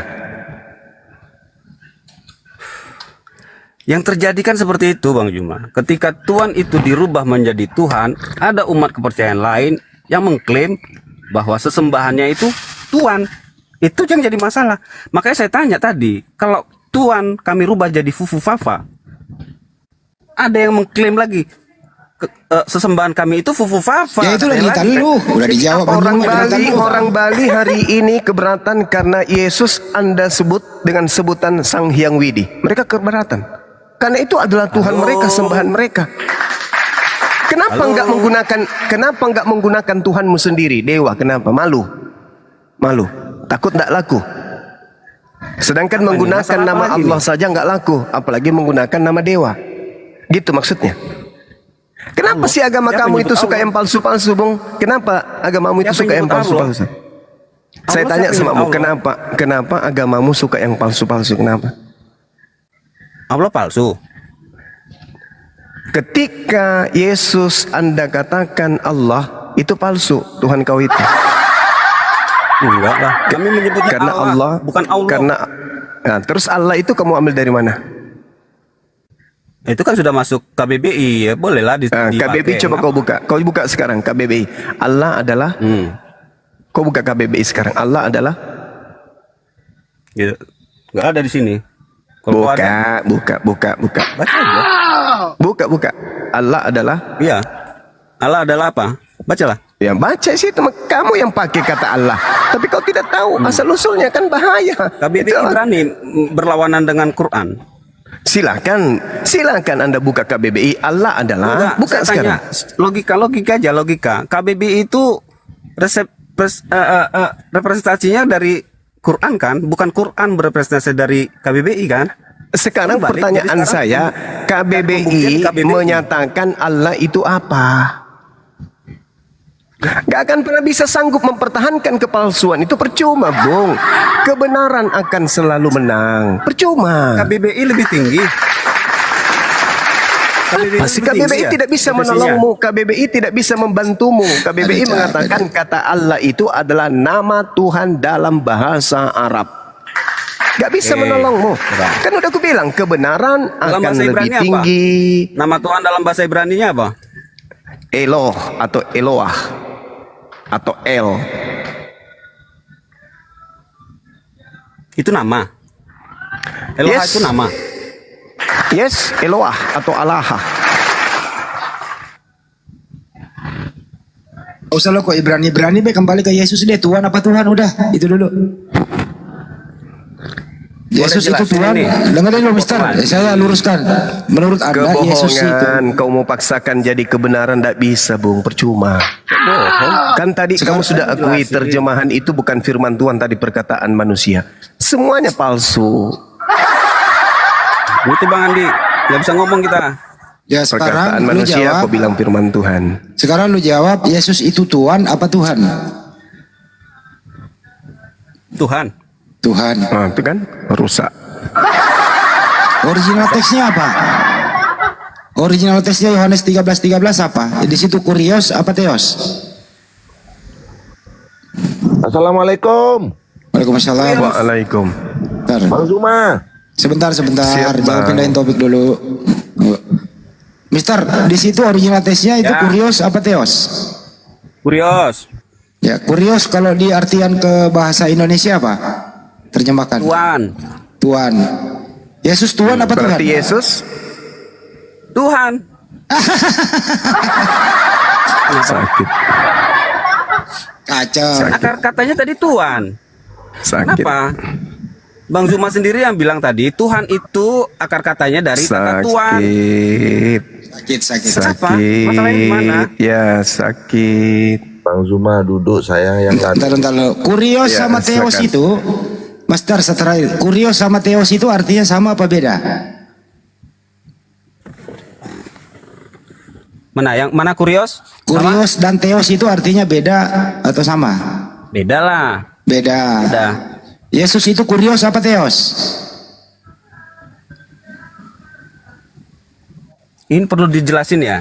Ini ya. Tinggal jawab dulu Ini baru ya. jelasin. Yesus itu kurios atau teos? Baru jelasin, jawab dulu. Penyebutannya kurios. Gelarnya Kurios. atau jabatannya Oke. teos. Gitu ya. Gini. Betul Gini Bang Andi, Bang Andi, aku jelasin sedikit boleh ya? Boleh ya? Halo? Lah, terserah lo lah. Enggak, aku jelasin dikit ya. Kalau di tradisi Yahudi itu ya, misalnya ya, nama sesembahan mereka Tradisi kan Yahudi, tradisi Yunani, ini bahasa Yunani nih. Teos dan Enggak. kurios saja. Enggak tenang usah dulu dipanjangin. dong, Andi. Ya, namanya itu sang pencipta itu namanya YHWH. Nah, singkatnya kita sebut Yahweh, ya kan? Nah, dalam tradisi Yahudi, Yahweh itu tidak boleh disebutkan. Makanya mereka menggunakan kata Adonai atau Hashem. Adonai itu artinya sama, penguasa juga. Kalau Hashem itu artinya sang nama. Itu ya. Namanya tetap Yahweh, tapi kata ganti untuk menyebut itu berbeda-beda. Di Israel atau di Yahudi memakai kata Adonai. Di Yunani menggunakan kata kurios. Namanya tetap Yahweh, cuman penyebutan kata gantinya yang beda-beda ya. Kalau gitu saya tanya, langsung cepat, waktu. Di Eropa namanya tetap Ya udah Yahweh, cukup, tapi mereka panjangan. menyebutnya Kalau gitu saya tanya langsung aja sebelum ke Banyuma. di Indonesia dengerin namanya udah. tetap Yahweh. Iya cukup. Tapi Apakah disebutnya Tuhanmu? kata gantinya Dengerin. Tuhan. Ya udah Di cukup. Arab, Cukup. di Arab itu gimana? Namanya Cukup. Yahweh. Cukup. Apakah Tuhanmu sama dengan Tuhan Yahudi? Jawab dulu itu. Selalu ke Yahudian kau. Tuhan kamu sama nggak dengan Tuhannya Yahudi? Jawab.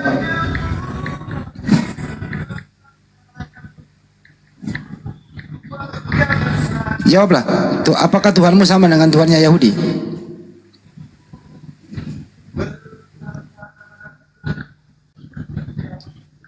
Susah kan menjawabnya? Sama. Sama. Tuhannya Yahudi siapa? Yahweh. Tuhan kamu siapa? Yesus. Sama nggak tuh? Sama. Mandi dulu bro, segarin dulu kepalamu. Yahweh kok Yesus sama? Apa? Sama. Dalam keimanan kami kan konsepnya Yahweh menjadi manusia itu adalah Yesus. Oke. Kenapa? Anaknya Maria Sama. Yesus, anaknya Maria Yesus atau Yahweh? Yesus. Sama menurut Kristen Bang Handi. Sama Bang Handi. Lanjut. Sama menurut Kristen. Sama nggak menurut Yahudi? Kenapa? Sama nggak menurut Yahudi? Yahudi Mesianik bilang sama juga. Saya tidak tanya Yahudi Mesianik yang baru 200 tahun itu. Yang saya tanya Yahudi yang punya kitab Tanakh. Sama tidak antara Yahweh Elohim dengan anak Maria Yesus? Sama nggak menurut mereka? Yahudi pun kalau kita merujuk kepada Yahudi halo, kalau pemakan merujuk babi kepada kalau yang sudah tidak percaya Yesus, mabuk tua begini Yahudi yang juga saya tidak percaya Yesus tanya. itu nabi, Udah turunin tapi Bang Tuhan Andi, percaya, turunin. gimana dong? Pencuri penipu kayak gini ngapain dipertahankan? Suka palsu-palsu, suka kebohongan. Itulah kalian ya, suka kali berdusta, suka kali bohong gitu loh. Sudah nyata-nyata orang Yahudi masih Yahudi hari ini. Praktisi orang masih ada hari ini. Mereka Yudaisme masih ada hari ini. Keturunan Yakub masih ada hari ini. Dan mereka tidak pernah menyembah Tuhannya orang Kristen. Orang Yahudi tetap aja menyembah Elohim yang mereka sebut Hashem. Sedangkan orang Kristen itu adalah orang yang menyembah manusia yang bernama Yesus. Bagus kalau manusia. Karena yang datang kepada penulis Bible itu ya hanya suara. Akulah Yesus yang kau aniaya. Ini Detrut sudah murtad kah? Ya dulu, Sair Bali dulu. Sair Bali silakan, baru naik. Kalau sudah murtad baru diskusi dengan saya. Siap. Izin Bang Zuma. Bentar dulu, Ya, silakan. Sair Bali dulu. Sair Bali dulu. Sair Bali Muslim apa Kristen? Saya Hindu, saya mau bertanya. Ya, silakan. Ada yang mau disampaikan? Ada keberatan nggak kalau Sang Yang Widi juga dipakai di sana? Silakan. Oh ya, baik. Halo, saudara umat Kristen. Nggak ada. Halo, saudara umat Kristen. Saya. Baik. Di bawah Anda Kristen itu, silakan. Baik. Saya minta pendapat saudara. Di Bali, beberapa nama suci dipakai oleh umat Kristen seperti Swastiastu. Itu salam seperti Assalamualaikum Anda pakai, teman-teman saudara pakai untuk nama sekolah, kami diam. Lalu cara persembahyangan kami, ornamennya sesajen dan beberapa misal seperti penjor dan pakaian kami, Anda juga pakai pada saat kebaktian, kami juga diam. Lalu Bible Anda rubah, mentranslate menjadi bahasa Bali dengan nama Tuhan Anda, Ide Sang Yang Widiwasa, yang mana kita dari kecil sekolah nama Tuhan dari agama Hindu adalah Ide Sang Yang Widiwasa. Anda juga pakai, kami diam.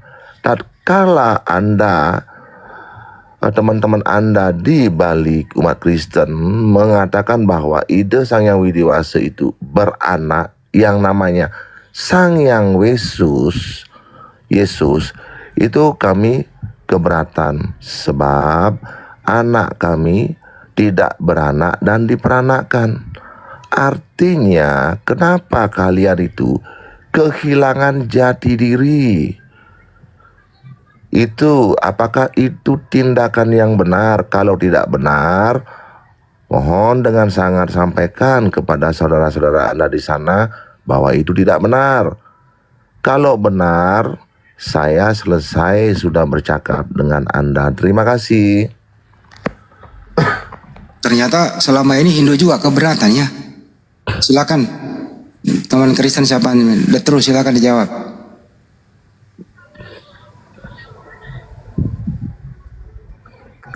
Agak sulit saya menjawabnya itu, Bang. Iya. Sesulit saya mencari kebenaran. Karena saya juga baru tahu kalau di Bali itu begitu orang Kristen. Bahasanya, bahasa saya terjemahannya.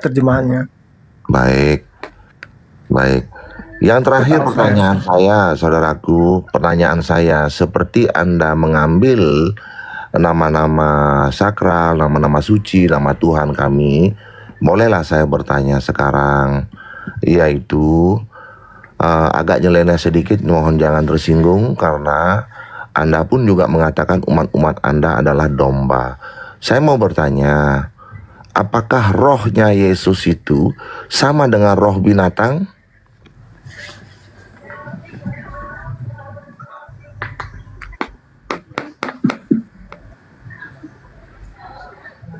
Rohnya Yesus apakah sama dengan rohnya binatang? Gitu? Iya.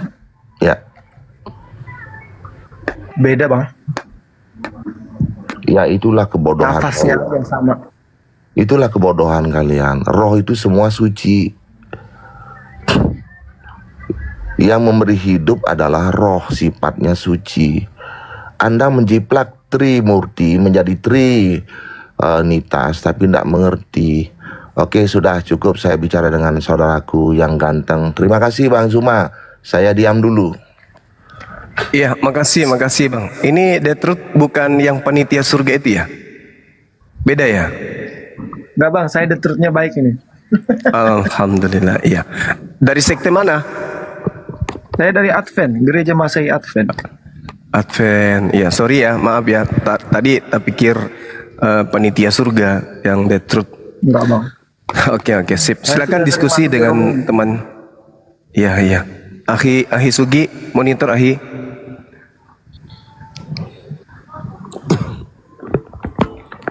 Ternyata selama ini juga. Silakan Bang Handi. Silakan. Ya, itulah Bang Jamal. Ternyata saudara kita juga Hindu di Bali itu ada keberatannya juga ya. Begitu ya? Iya. Ya, izin Bang, ingin saya itu sebenarnya live agar saya tidak dinyatakan pengkhianat, namun beribu maaf follower saya masih sedikit sehingga saya belum bisa live. Mudah-mudahan bisa cepat, nanti saya bisa langsung live tunjukkan muka. Iya Bang, saudaraku, kami di Hindu pun di Bali diperlakukan seperti ini. Begitu. Terima kasih saudaraku, di Bali kami seperti ini. Terima kasih. Di follow aja teman-teman, di follow. Tapi penilaian Anda selama ini Bang, apakah kami Muslim ini, ya apalagi terjemahan Al-Quran itu, ada nggak yang menyentuh-nyentuh atau menyakiti terjemahan Al-Quran khususnya ya? Ada nggak yang menyakiti hati umat Hindu? Tidaklah, karena kita kan masing-masing punya prinsip ya. Kalau Al-Quran itu berbahasa Arab, punya jati diri, dan kalau Hindu di Weda bahasanya Sanskerta. Artinya masing-masing punya jati diri. Ya kami tidak pernah bergesekan. Kami dengan umat Muslim pun juga saling bantu di Bali. Bahkan dengan umat Kristen pun juga awalnya saling bantu. Nah sekarang karena dia yang menyerempet, ya sulitlah bagi dia untuk bergaul dengan kita sekarang di Bali, saudaraku. Apa yang nyerempet itu Bang? Maksudnya liturginya, tradisinya apa? Seperti apa? Ya awalnya kami diam seperti yang kami katakan bahwa nama salam kami Swastiastu dipakai dengan nama sekolah kami diam. Yang kedua, adat istiadat kami lakukan cara persembahyangan memakai sesajen dan berpakaian adat Bali seperti sarung destar, canang sari, dan penjor itu juga dipakai pada saat kebaktian kami diam. Tatkala kami bergejolak itu saat saat Bible ditranslate berbahasa Bali dengan memakai nama Tuhan kami, Ida Sang Hyang Widiwasa, dan punya anak namanya Sang Hyang Yesus, itu kami keberatan. Seolah-olah mereka nggak punya nama Tuhan yang benar gitu, tukang jiplak gitu loh. Itu nggak sukanya saya tuh di sana gitu loh. Kan nama Tuhannya itu Theos, keren banget nama Theos itu, kayak Zeus. Keren, Theos, keren. Tapi kok dibuang-buang ya nama Tuhannya, saya juga nggak ngerti tuh. Maksudnya Kristen ini kehilangan jati diri di Bali, berinkulturasi atau beradaptasi dengan budaya Bali gitu. Kalau beradaptasi kami bisa toleransi. Tapi tatkala nama Ida Sang Hyang Widiwasa itu kan nama Tuhan orang Hindu, dipakai mengganti nama Tuhannya dan dinyatakan Ida Sang Hyang Widiwasa itu punya anak namanya Sang Hyang Yesus. Nah itulah kami gejolak.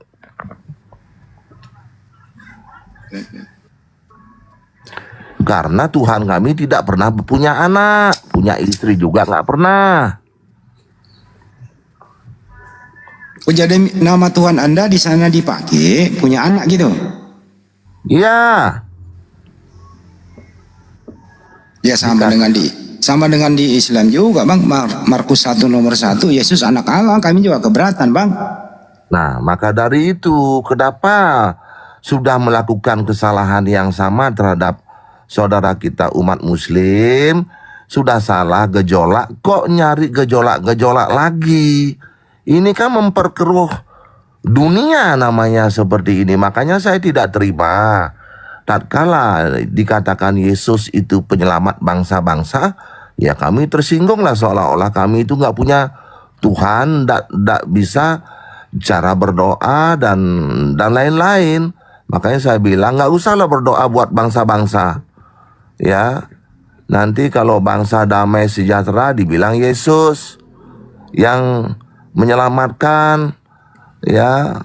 Jadi urus diri sendirilah. Kalau masalah agama kan masalah privasi sekali gitu loh. Nggak usahlah seperti itu nyerempet gitu. Ada nggak sih gerakan bang, gerakan dari saudara kita Hindu, persuasif, edukasi begitu di sana? Ya sudah bang. Sama begini bang, saudaraku, apalah daya kami kecil. Kalian saja yang mayoritas tidak bisa juga dari tahun 1800 sampai detik ini menyadarkan mereka, apalagi kami. Maka gerakan kami itu tidak lagi bersahabat dengan mereka.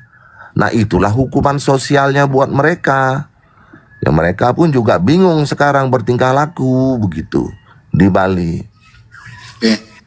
Kalau abang menyentil kami, gerakan kami ada dari dulu, kami ada belum terbentuk api. Ya, kami dulu dari gerakannya mulai dari Facebook, grup WA, sampai ke Zoom, sampai ke sini terbentuk api. Gerakan kami ada, tapi persuasif, bukan anarkis, menghimbau saja. Apa demikian juga yang dilakukan di Bali, bang? Ya, kami sekarang ke lebih fokus ke adat jadinya. Jadi semacam mereka dikucilkan jadi dalam pergaulan jadinya, karena kan kita punya adat istiadat, ya, tokoh masyarakat namanya bendesa adat. Nah, itu kalau sudah begitu kan sengsara bang. Jadi dia di dalam lingkarannya dia saja, jadi dia bergaul sekarang. Tidak bisa dia boleh dikatakan beradaptasi luas dengan saudara-saudara kita Hindu. Maka itu saya bilang hukuman sosial buat dia. Demikian. Ada nggak Pak Syair Bali ini menangkap bahwa ada unsur kristenisasi juga di Bali? Banyak sekali kalau itu kita ceritakan, menyedihkan. Bantu orang dulu, setelah itu disuruh masuk Kristen, ya, ngobatin orang dulu, baru dia disuruh masuk Kristen. Banyak di Bali, banyak sekali gerakan semacam itu tuh. Banyak sudah kita lihat, dengar, banyak. Tapi tidak jadi masalah kalau bagi kami hal yang seperti itu. Tatkala Tuhan kami dikatakan beranak, nah kami gejolak. Itu saudaraku. Kalau saya berbalik, kalau umat Islam di Bali itu ada nggak yang mau ke Hindu-Hinduan, bang? Oh, enggak, karena kan sudah punya jati diri dan umat muslim itu tetap pada pendirian. Membuat masjid saja tidak nyerempet-nyerempet ala pura. Kalau mereka kan kalau buat masjid, coba lihat itu. Gereja Pantai Costa di Desa Kapal, persis pura. Ya, dan ornamennya pun juga ornamen Hindu, saudaraku. Ya. Ada itu, bang. Ada gereja. Ada. Bisa dilihat tuh di Google itu. Ya, gereja Pantai Costa di Desa Kapal. Nah, jelas tuh terlihat tuh. Desa apa, bang? Kapal. Desa Kapal tahu saya itu. Saya betul. Pantai Costa. Iya, saya tahu. Saya 3 tahun di Bali soalnya. Oke. Tahu saya. Ini pertanyaan lagi, bang. Jadi nggak ini menurut abang ini gerakan kristenisasi atau hanya kebetulan saja? Tidak. Dia memang berupaya menyamakan karena mereka kan tidak punya, boleh dikatakan, adat budaya yang khas ya. Awalnya ya, kalau dia kebaktian pakai pakaian bebas ya, tidak seperti Muslim agamais, bajunya ada yang agamais. Kita juga ada yang sesuai dengan adat istiadat. Kita punya ciri khas masing-masing. Makanya dengan toleransi seperti itu, sekarang selamat buat saudara-saudara umat Muslim bahwa kita akan segera membuat pesantren-pesantren di pelosok-pelosok daerah se-Bali. Selamat ya. Makasih bang. Kalau menurut anda ini, kalau misalnya ada keluarga anda atau anda sendirilah, misalnya nih ingin login, anda memilih Islam apa Kristen? Login? Misalnya, atau ada orang lain lah, anda anjurkan kalau mau berpindah agama dari Hindu, anda sarankan ke Islam apa ke Kristen? Kalau itu saudaraku, dengar baik-baik. Saya punya anak yang ketiga setelah tamat SMA. Dia memilih agama Islam. Hanya satu kalimat bahasa saya, belajarlah dengan baik. Cukup. Tidak ada lagi kalimat yang lain. Belajarlah yang baik. Itu aja. Tapi kalau seandainya anak bapak memilih Kristen, gimana tanggapan bapak? Ya, dengan permasalahan seperti ini kan berpikir 1000 kali lah. Ya, kan sudah melukai sekali gitu loh. Masya Allah. Sorry ya bang, pertanyaan saya. Sorry ya bang dengan pertanyaan. Makanya saya bicara jujur. Mudah-mudahan saya bisa live suatu saat agar saya tidak dibilang pengecut kayak apa kayak. Pak, ini udah bisa on cam Pak, udah 600. Belum bisa, coba. saya tadi minta on cam nggak bisa. Oh, belum bisa. Belum bisa, harus 1000 dulu. Alamak, 1000. Oh. Sering-sering bergabung sini aja bang, malam hari kita ada di sini bergabung aja, supaya bisa 1000 gitu. Sering di sini kok, sering di sini Bang Sair Bali nih. Saya kepingin sekali live. Setelah itu setelah live saya puas dalam hidup saya, supaya saya nggak dibilang pengecut apalah. Saya juga pengen bisa saudaraku. Saya mantan kepala desa di Nusa Penida, pulau kecil di selatan Bali. Saya mantan kepala desa di kota kecamatan. Saya itu perjuangkan itu umat Muslim agar bisa membuat pasar malam, saya berikan tempat. Itu syukur.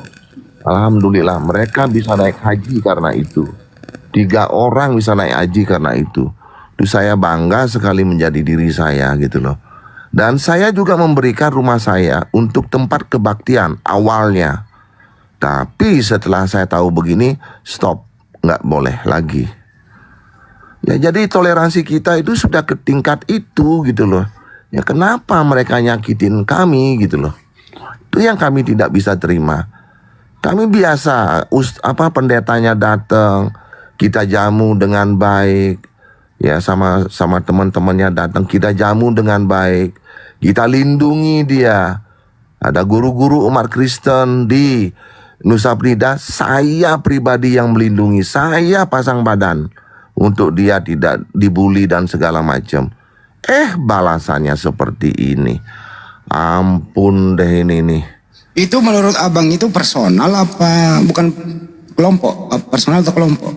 Kalau saya merasa ini memang sudah strategi tingkat internasional. Untuk apa? Untuk dia bisa menggaungkan bila saudaraku umat Muslim bergejolak, dia akan framing tuh di tingkat internasional, maka bantuan akan luar biasa datang ke Indonesia.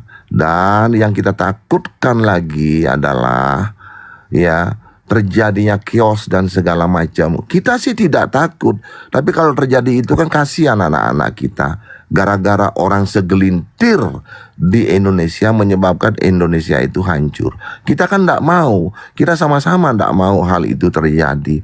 Maka dari itu bagaimana caranya kita kepada Bang Zuma juga mudah-mudahan ya, saya sudah imbau kepada masyarakat muslim khususnya di Sumatera, pilihlah pemimpin ke depan yang mau menyuarakan suara kalian dan mau benar-benar serius memperjuangkannya agar ini saudara kita umat Kristen bisa sadar akan kesalahannya, agar mempunyai role masing-masing ya, agar kita tidak berbenturan seperti ini. Ini kasihan.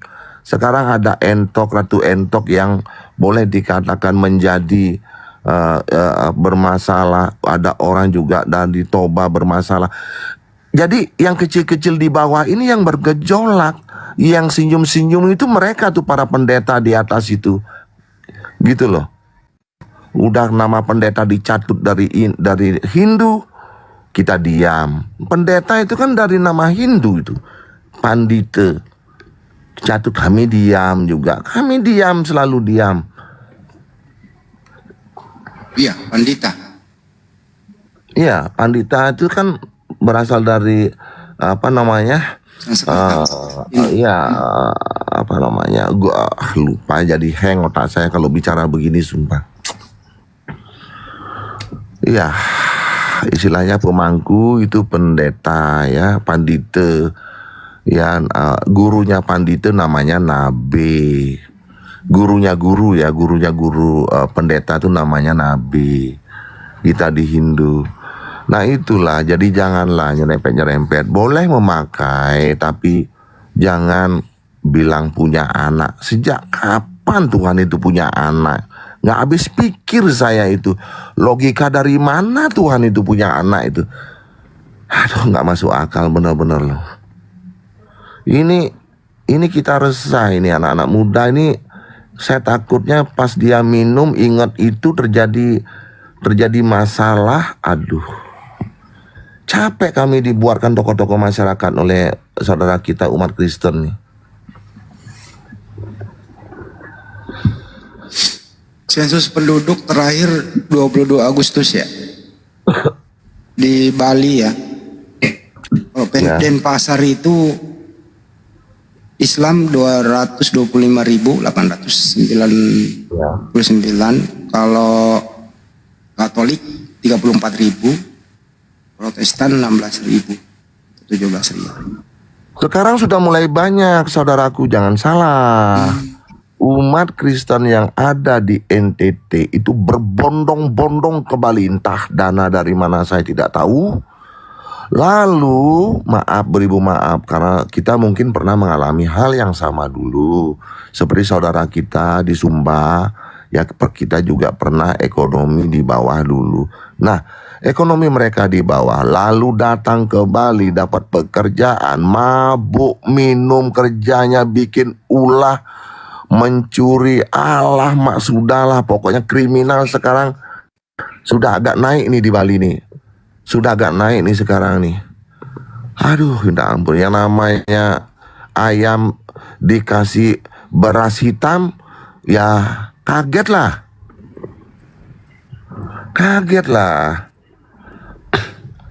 Jadi kerjaannya masa tiap malam mabuk, suaranya nggak jelas, hidupkan musik, membuat bising kampung-kampung. Aduh. Itu mungkin oknum aja bang, jadi kita hindari di sana lah. Nanti kita rasis. Okay, itu ya. Pasti kan saya sudah bilang tadi, bagaikan ayam dikasih beras merah, ya sama seperti kita lah bang, seperti saya aja. Nah kalau betapa bahagianya kita yang awalnya sulit lalu mendadak bisa melihat ingar-bingar, bisa berpakaian yang bagus, dapat pekerjaan yang bagus, dapat gaji yang bagus. Kagetlah. Intinya gini bang, saya potong ya. Intinya adalah kesimpulannya bahwa Hindu di Bali juga tetap waspada terhadap kristenisasi. Kalau pada umumnya bang, di Pulau Jawa, di manapun yang sering kita jumpai, ada orang itu door to door, home to home, komplek ke komplek, membawa brosur, isinya adalah kristenisasi. Apa di Bali juga ada demikian, Bang? Lebih hebat saudaraku, lebih hebat dari itu. Lebih hebat. Udah saya katakan lebih hebat daripada itu, karena dia memang benar-benar ingin menguasai Bali. Cuma karena kita itu punya adat istiadat, itu dia diprotek dengan itu. Demikian. Jadi dia tidak bisa masuk ke kampung menyuarakan itu, diusirlah dia. Nggak bisa, masih ada sekat-sekatnya dia boleh masuk atau tidak. Sehingga dia membuat persepuluhan, nah kayak gitulah ya. Jadi dia sempit, ruang geraknya sekarang sempit. Kalau sudah dengar Kristen kita ada alergi tuh sekarang. Alergi sekali itu sekarang. Malah kita gaungkan seperti yang saya bilang tadi, mau membuat pesantren di beberapa tempat. Bisa saudara cari di YouTube bahwa Giri Praste mau membuat pesantren di beberapa pelosok. Coba cari itu YouTube-nya. Itu Giri Praste itu orang terkuat di Bali itu Bupati Badung itu. Giri Praste pesantren. Nah udah nanti saudaraku bisa lihat deh itu. Itulah toleransi kita. Itulah toleransi kita. Kalau sama-sama baik, ya kenapa kami tidak melakukan yang terbaik? Begitu. Tapi sepanjang kan memenuhi syarat ya, Bang ya. Kalau pesantren sih saya rasa tidak. Yang penting dibuatkan di area Muslim. Kan banyak tuh kita berikan kampung-kampung Muslim. Di setiap kabupaten itu kita berikan kampung yang bernama kampung Muslim. Seperti di Denpasar kita berikan kampung Jawa, kampung Pemogan, kampung Bugis. Kita berikan area itu gitu loh. Kita berikan ya. Tujuannya supaya saudara kita bisa berkumpul dengan saudaranya. Lambat laun dia bisa naik ekonominya, bebas dia mau beli di mana, bergaul dengan warga Hindu, nggak ada masalah, nggak ada gesekan. Itu. Intinya yang penting nggak ada unsur tepu-tepu, itu intinya ya. Intinya itu adalah ayo perlihatkan jati diri. Itu aja sih intinya. Warna itu masing-masing sehingga pelangi itu dikatakan indah.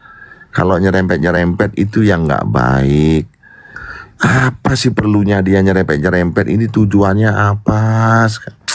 Kan menghina dirinya. Sebenarnya mereka itu menghina agamanya sendiri dengan memakai nama Tuhan yang lain. Kan menghina agama sendiri. Sebenarnya menghina Tuhannya sendiri. Kok tidak percaya memakai nama Tuhannya sendiri, gitu loh.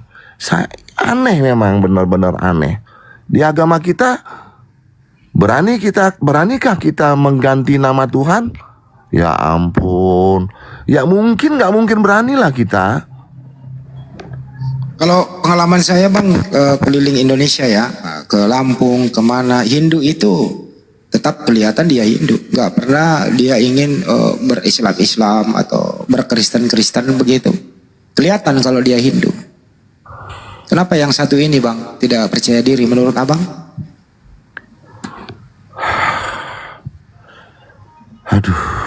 Aduh, nggak usah dijawab, Bang, kalau agak nanti terlalu jauh ya. Kita cukuplah ngerti jawabannya. Saya sudah bahas Kristen itu udah adrenalin udah naik gitu loh. Jadi otak saya udah kotor gitu loh, Bang. Udah kotor, capek saya malam-malam begadang memantau pemuda-pemuda agar tidak melakukan gerakan anarkis. Capek saya, Bang, bener loh. Orang Bali itu kan begitu. Kalau sama lah dengan saudara kita umat Muslim, cuma lebih bijak ya, lebih dewasa umat Muslim, padahal besar. Coba kalau kami besar, nggak sampai semalam tuh, Bang. Nggak sampai semalam. Ya, karena ajaran umat Islam itu nggak boleh ada anarkis. Kita hanya berdakwah, menghimbau Bang, begitu. Setuju, setuju. Makanya saya bilang lebih dewasa, lebih dewasa. Ya maaf aja saudaraku, karena kebiasaan kami di Bali itu ya biasalah yang namanya alkohol itu hampir setiap malam kita minum. Nah, tapi biasanya walaupun kami minum di pinggir jalan, tidak pernah mengganggu pengguna jalan. Pengguna jalan monggo. Walaupun Mick Jagger yang lewat kami bodo amat. Walaupun selebriti apa kayak yang lewat dia Lady Diana lewat kami cuek aja. Kami minum aja. Makanya orang heran. Kalau dia ke Bali itu mau pakai bikini yang nggak pakai bra, bodo amat urusannya dia. Tatkala Tuhan kami dibilang beranak, ini kami gejolak. Padahal tempat usaha sudah kita berikan. Aduh, mengais rezeki sudah kita berikan. Malah berlaku ini memelihara dikasih hati minta jantung lama-lama nih. Oke, kesimpulannya adalah apa yang Anda rasakan itu juga ya kami rasakan, tapi kita hanya edukasi, tidak ada pemaksaan. Aduh, turun nih, baru kamu panggil dia. Ya karena pedes omong-omong. Iman tuh pengganti itu Kristen itu Iman. Oh iya, silakan di Iman ada tanggapan, silakan. Iman. Bang, Aku mau beli rokok dulu. Dikendali dulu ya, aku mau beli rokok. Iya. Bang Sair udah bisa on cam, Bang. Udah bisa. Coba. Turun dulu keluar TikTok baru masuk lagi, Bang. Oh gitu, oke, Iya. saya turun dulu. Terima kasih saudaraku semua dan terima kasih. Turun naik saudaraku. lagi. Ya, terima kasih saudaraku umat Kristen, terima kasih. Turun naik lagi baru bisa on cam. Siap. Pakai baju dulu. Ini Bang Trut naik lagi nih, Bang Trut. Siap. Oke, sambil Pak Sair Bali turun naik lagi, terus ada tanggapan bro, Anda dari Adpet. Silakan. Ini jangan terlalu keras ya. Iya, Diskusi terus mah persahabatan. baik. Iya, terus mah Silakan. baik ini. Oke, jadi menanggapi Aku beli rokok ya. Iya, Bang Andi. Yang dikatakan Bang Syair tadi, saya bantu. Memang kalau masalah kristenisasi, karena kami Kristen, memang harus menyebarkan Injil dan menjadikan semua bangsa murid Yesus. Karena ada amanat agungnya itu di Matius 28 ayat 19. Gitu sih. Ini boleh pakai semua cara ya, semua cara dihalalkan begitu. Jadi semua cara halal. Kalau masalah caranya itu halal atau tidak, itu tergantung oknumnya sendiri. Karena biasanya kami diajarkan bukan cara yang tidak halal, cuman mungkin hanya oknum saja itu. Kalau oknum, tapi kenapa di semua daerah caranya hampir sama? Bahasa Sunda pakai bahasa Gusti, di bahasa Batak pakai Debata, di Bali pakai Sangyang Widi. Nah, itu kan caranya sama dan sinkron. Kalau oknum nggak mungkin lah. Karena harus beradaptasi ya. Mungkin itu yang bisa saya tangkap sih. Oh, jadi bertransformasi memakai bahasa adab lain begitu ya? Disama-samakan, disatukan itu maksudnya. Biar lebih mudah dimengerti, jadi harus dipakai bahasa di mana kita berada gitu aja, Bang. Oh, saya sih nggak harus ya. Oke lah, kalau harus udah kesimpulannya udah ada. Berarti mereka menghalalkan semua cara, yang penting amanat agung terjalankan. Simpel kan?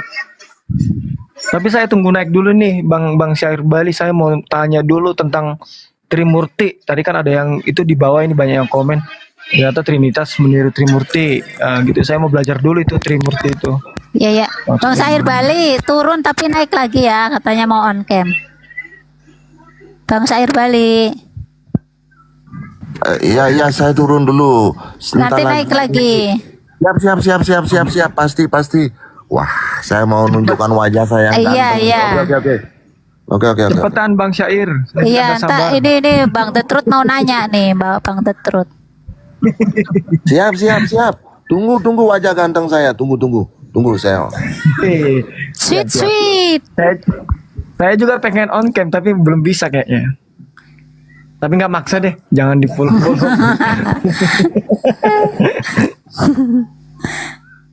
Ya udah minta follow Bang The Truth. Ya Bang Glenn, silakan Bang Glenn. Siapa yang mau follow di follow aja sih. Saya follow balik nanti. Silakan follow Bang The Truth ya.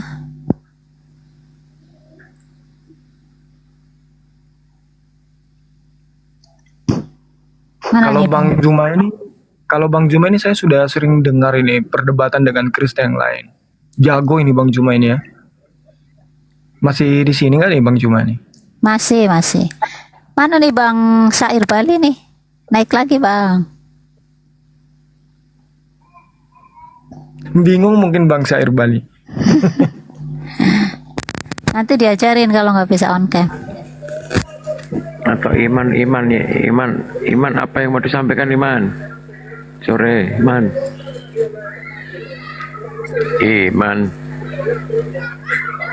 Bang Iman ini Kristen ya? Iya Kristen. Minta naik, kenapa diam aja?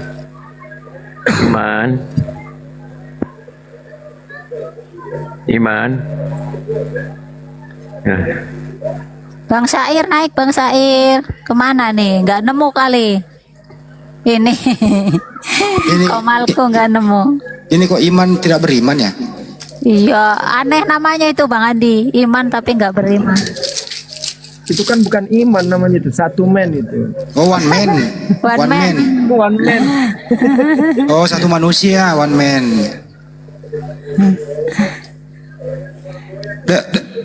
The Truth lu advent ya, Bro? Iya Bang, kenapa Bang Andi? Lu advent ya? Ya betul Bang, saya advent. Kenapa? Kenapa advent tidak Natal? Kenapa advent tidak Natal? Ya, yang pertama kalau kami tidak bernatal, tidak merayakan kelahiran Yesus itu di tanggal 25 Desember karena tidak ada tertulis di Alkitab. Oke. Karena tidak tertulis, akhirnya tidak gitu ya. Karena menurut yang kami ketahui sejarahnya itu Natal itu hanya penyembahan dewa matahari. Jadi tidak alkitabiah. Belum bisa juga pas akhirnya on cam. Belum bisa. Coba Bang, bisa nggak? Belum bisa. Tadi saya minta belum bisa. Belum tidak bisa. dapat mengetipkan kamera. Belum bisa. Kok belum bisa? Senang saya baru. Kok belum bisa? Emang udah berapa? Ada yang bisa lihat followernya berapa? 800.000. Itu koin. Harusnya udah bisa itu harusnya volumenya udah banyak. 972. Belum. 972. Tinggal 30-an lagi, ayo. Iya, 30. 1000 ya. 1000. 30 lagi, ayo. Ayo tambahin 30 lagi. Mas Glenn lagi agak berisik. Gini dulu ya. Bang Glenn noise Bang Glenn. Ya lanjut Bang The Truth. Ini lumayan Bang The Truth nih dapat 50 lebih nih followers. 30 lagi lebih. Wah, sudah saya sisiran, sudah saya pakai baju. Bisa lagi. Kasihan nih mantan kades dikerjain. Iya ya, Jangan-jangan- Jangan-jangan salah pakai baju. Sudah itu Bang Said sudah itu. Keren loh. Baju saya Sudah keren di nih. atas 1000 itu. Enggak, belum. Saya matikan dulu ya. Belum Bang P, belum. Loh, ini kalau udah 1087 ya. Ini tidak dapat memiliki akses untuk bergabung. Nah, gini. Kalau followernya udah ada yang kelihatan 1000, ya Pak Saira dengan terpaksa harus turun lagi baru naik lagi. Oh Udah iya, cukup 1.000. udah 1.100. Ya udah turun dulu, naik lagi gitu aja. Aduh, kalau naik turun gadis sih nggak jadi masalah ya. Oke, saya turun lagi. Keluar dulu dari TikToknya baru masuk lagi bang. Iya, keluar TikTok. Itu one man disapa dulu, kenapa nggak ngomong-ngomong dari tadi? Tahu ini udah buka mute juga nggak mau ngomong nih. One man. Hello one man, how are you brother? Kalau nggak diturunin aja biar. Oke, udah ngomong dia. Terlantar bahasa Inggris dia maunya. How are you brother? Hello one man. Emang kau ngerti bahasa Inggris ya? Tadi saya bahasa Indonesia nggak nyahut, giliran saya bahasa Inggris lu nyahut, berarti gimana? Enggak, perjelas dulu dirimu. Kau ngerti bahasa Inggris enggak? Ngerti dikit-dikit lah bang. Kalau dikit-dikit ngapain kau pede kali? Ya kalau begitu apa kabar hari ini? Nah gitu dong, enggak usah sok-sok cerdas. Ya enggak, saya enggak cerdas bang. Apa kabar hari ini? Baik. Baik. Tuh, Anda agama apa? Kristen. Anda? Oke, Islam. Oke. Ya, kenapa Anda 25 Desember itu hari apa bang? Kok ada Natal? Sedangkan Advent enggak? Bisa diceritakan? Kenapa? Anda Natal di 25 Desember? Ya. Oke. Yang lahir 25 Desember itu siapa? Yang lahir banyak, yang lahir 25 Desember. Siapa aja? Siapa aja? Banyak loh. Sebutkan aja kalau banyak. Enggak bisa dihitung. Ada sepupuku 25 Desember. Ada Siapa namanya? 25 Desember. Siapa nama sepupunya? Opuku juga 25 Desember. Biarin saya mainkan aja nggak apa-apa. Biar tahu. Terus? Kalau Yesus tanggal berapa? Kenapa? Kalau Yesus lahir tanggal berapa? 25 Desember. Datanya ada nggak? Ada. Ya tunjukkanlah. Bang Andi. Tunjukkan. Ya, enggak dulu terus. Enggak, saya mau izin apa dulu apa tuh namanya tuh? Mute dulu karena mau ambil pakaian. Iya. Oke, kalau secara eksplisit enggak ada dikatakan 25 Desember. Saya tanya balik. Di Al-Quran ada enggak? Kalian merayakan? Dulu, jangan pindah dulu. Kan sudah saya jawab. Katanya tadi ada tertulis. Kok enggak ada? Kan udah saya jawab, secara eksplisit enggak ada dikatakan 25 Desember memang. Ya terus dari mana kau ambil 25 Desember kalau nggak ada tertulis? Ya udah, oke. Anggap aja aku ini goblok. Saya tanya kau. Ya sekarang kau udah akui dirimu begitu, ya silakan turun. Bagaimana saya mau diskusi sama kau udah akui dirimu begitu? Kamu sudah mengakui dirimu begitu, terus lu mau diskusi sama gua? Ya saya nggak happy lah. Menurunkan ilmu saya diskusi sama orang yang lo omongin tadi itu. Mohon maaf ya, Hadis Lebes hari ini cancel dulu diskusi sama orang yang lo maksud tadi. Karena lo sendiri yang mengakui dirimu begitu. Saya itu lebih happy berdiskusi sama orang cerdas, biar berapapun, daripada diskusi sama orang yang seperti Anda. Karena orang yang seperti Anda itu ya sangat bahagia di bidang itu gitu. Jadi mohon maaf, saya turunkan.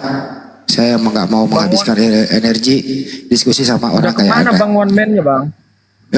Dia mengakui dirinya begitu, jadi saya turunkan. Buat apa diskusi sama orang yang kayak gitu? Emang dia gimana tadi? Mengakui dirinya apa teman-teman, ditulis di bawah. Mengakui dirinya apa teman-teman, ditulis di bawah. Bantu aku, malas gua sebutnya.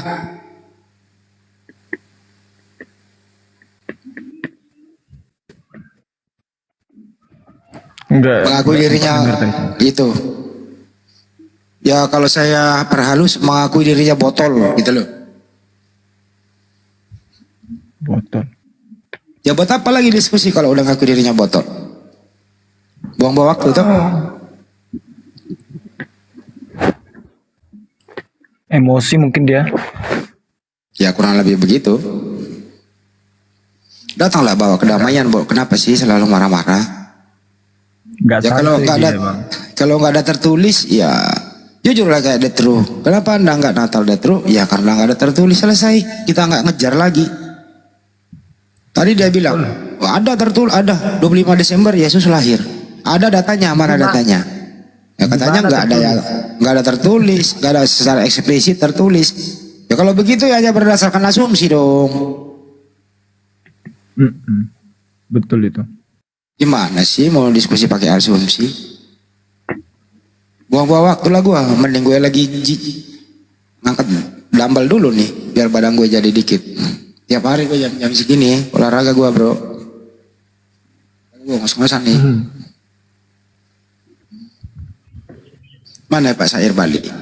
Udah naik belum? Host perhatiin dong, gue lagi olahraga nih.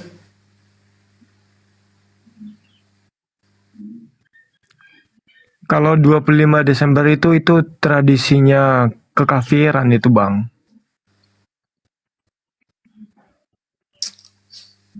Terus di Imamat 11.7 kan babi itu haram ya? Betul ya? Betul. Kami nggak makan itu. Ya, Advent agak sedikit konsisten ya. Masih banyak hewan-hewan yang nggak bisa dimakan. Apa yang tertulis di Imamat itu nggak kami makan kalau kami Advent. Terus kenapa lu nggak ke gereja hari Minggu? Karena kami masih mengimani hari Sabat. Hari Sabat, hari Sabtu. Oh, Sabtu itu Sabat ya? Iya Bang. Bukannya Minggu menurut mereka? Enggak, kalau Kristen yang lain itu ke gereja hari Minggu itu alasannya hanya karena Yesus bangkit di hari Minggu aja. Ya biarin aja lah mereka, kita kan nggak mau ikut campur bro. Ya, jadi kalau kami Advent masih konsisten lah dengan Alkitab. Di Advent itu ada istilah Davidian ya? Kenapa Bang? Di Advent ada istilah Davidian, apa? Benar ada? Kok tahu sih Bang? Orang teman gue Advent semua, gimana sih? Dia Davidian malah tiap. Lo mau kemana? Gue Davidian Bang, gitu. Pengurus ya? Atau organisasi atau anak muda Advent gitu ya? Enggak Bang, kalau Davidian itu ada, kami Advent ada terbagi-bagi lagi Bang. Ada yang Zion, ada yang Davidian. Jadi kami sama Davidian itu berlawanan. Oh, beda. Ya, beda doktrin. Gitu. Ya, itu lah. Sulit menjelaskannya. Bisa sekarang nih. Ini udah bisa. Waduh, ganteng gak kira-kira nih ya? Belum kelihatan. Waduh, mantan kades, mantap, mantan kades. Ganteng banget ini mantan kades. Boleh. Kalau boleh panggil beli apa ya? Beli made apa beli apa? Putu. Oh, beli putu. Mantap. Luar biasa. Boleh juga nih. Buat tumben bercermin. Tumben bercermin nih. Pokoknya nanti malam ada diskusi lagi nggak nih? Tiap malam di sini Bang. Oh, kalau begitu saya mau izin keluar dulu ya. Saya mau mandi dulu. Ya, mandi sekarang Bang, jangan dulu. Iya mandi sekarang ya. Oke, mau izin dulu keluar semuanya. Makasih. Oke. Cocok lah saya punya istri 3 nih. Cocok Bang, nggak apa-apa. Cocok. Yang penting jangan sia-siain anak orang. Kalau cukup 3 jangan. Iya. Main-mainlah ke Bali, saudaraku. Saya sering ke Bali Bang. Saya punya temen tuh, punya Kintamani Bang, batu Danur. Oh ya, itu agak jauh karena dia ada di ketinggian, sejuk banget di sana. Saya sering nginap di sana Bang. Oh, Di nanti tengah- mampirlah ke Nusa Penida, Bang Zuma juga, saudara-saudaraku semua. Mampirlah, ditelepon ya, di DM lah, nginep di saya gratis lah. Waduh, mantap. Gratis lah, saya ada restoran juga. Ayolah kita berbincang-bincang. Wes. Tapi nggak ada unsur Islamisasi ya Bang ya sama mereka seperti apa ya? Nggak ada ya? Ya ada, kita restoran kita halal, tidak ada B2 yang malah kami sediakan tempat untuk umat muslim agar tidak terganggu dengan anjing. VIP ya, kita buatkan tempat VIP, AC, ruangannya besar. Demikian. Wah, jadi malu lihat bentuk rupa nih. Kami juga punya kantor kok di Bali, API di Bali, namanya Ibu Sonya. Kebetulan beliau lagi berduka, suaminya meninggal di Australia. Suaminya udah mualaf, jadi beliau berduka. Jadi rencana kami memang mau ke Bali sih bang. Oh ya, nanti DM saya. Siap. Armada atau apa nanti. Ya. Catat aja nomorku bang. DM udah susah, bisa dicatat nomor HP aku. Oke. Yang catat ya. Itu istriku tuh, kita kenalin istriku tuh.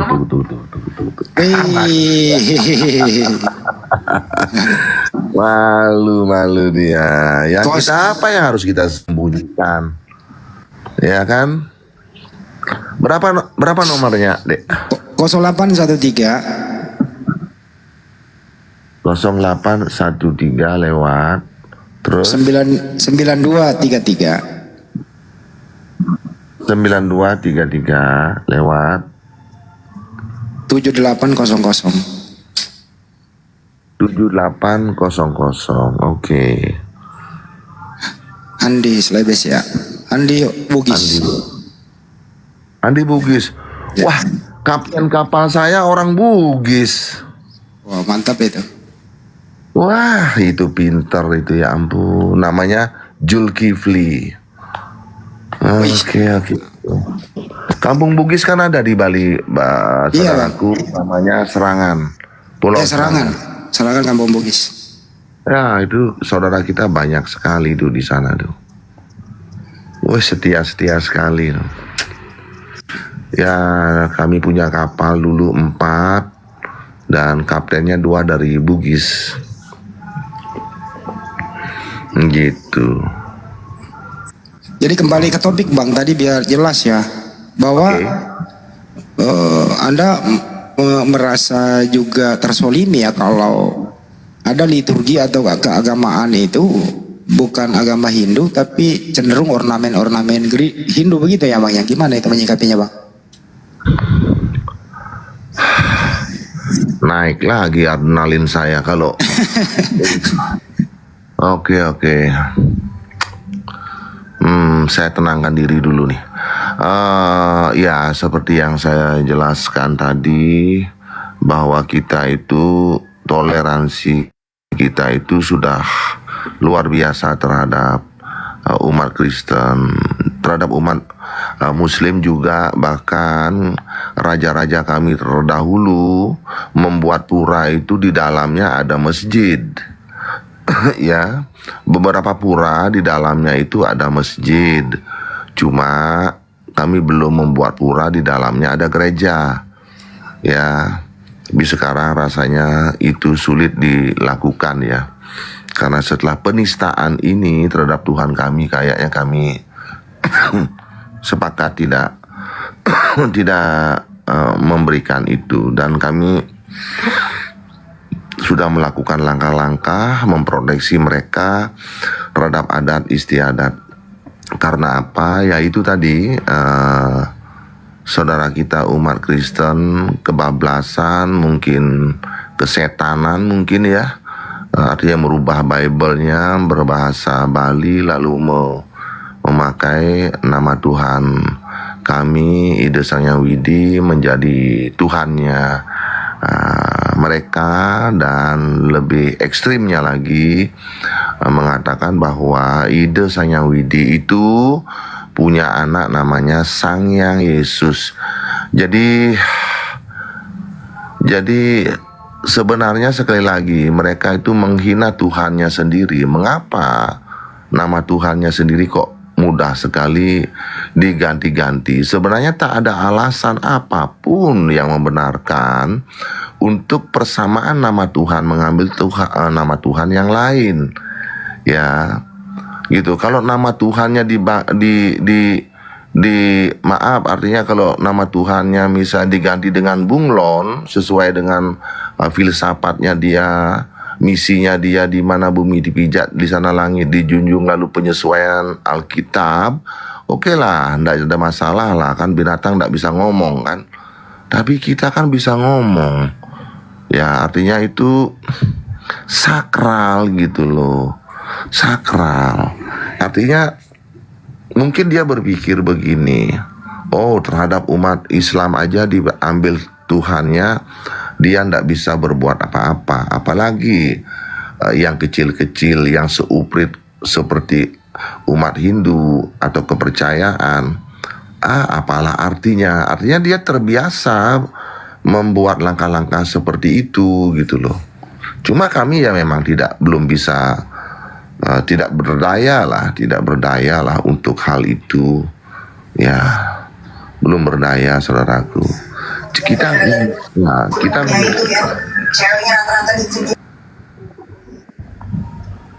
ya. Oke. Ya. Tapi kayaknya abang kok adrenalinnya naik kalau ditanya kayak beginian. Ada apa? Ya, bagaimana adrenalin kami tidak naik karena kami begadang malam harinya untuk memproteksi hal-hal yang tidak kita inginkan. Karena kan di Bali itu kebiasaan sebagian besar warga kami termasuk saya yaitu minum alkohol ya minum alkohol. Walaupun kami terbiasa minum alkohol di pinggir jalan, belum ada itu istilahnya kami mabuk lalu mengganggu pejalan kaki ya.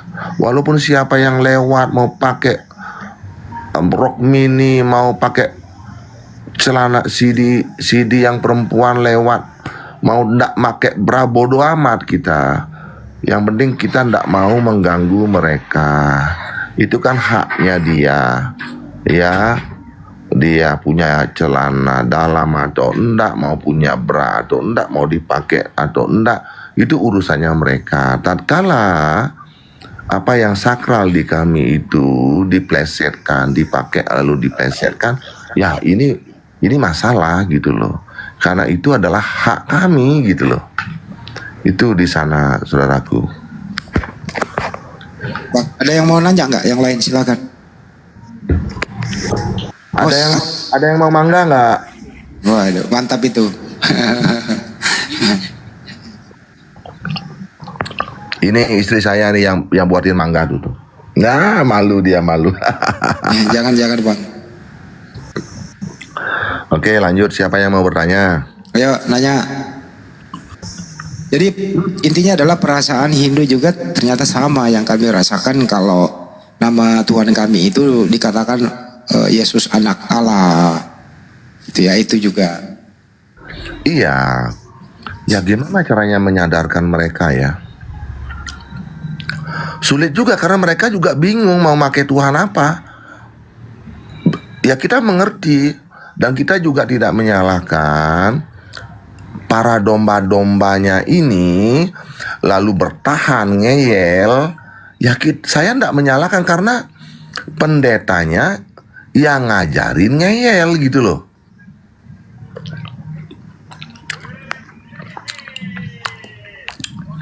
Begitu loh saudaraku.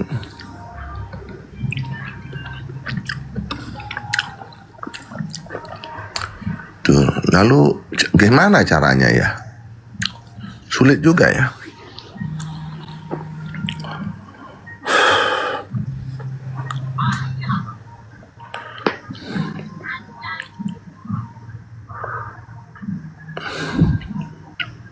Teman-teman nanya kalau mau. Host, diam aja nih hostnya nih, kesempatan lo nanya sama pengalut Hindu kapan lagi lo? Ayo yang baru naik silakan. Bang Mikir, Hargo. Naik doang kok diam. Silakan. Halo, selamat sore Pak. Sore. Ini siapa? Kristen apa Muslim, Bang? Muslim Bang. Oke, ada yang mau selamat sore kok Muslim? Assalamualaikum. Waalaikumsalam warahmatullahi wabarakatuh. Silakan, ada mau ditanya, monggo. Nggak ada Bang, mau turun aja aku Bang. Waduh.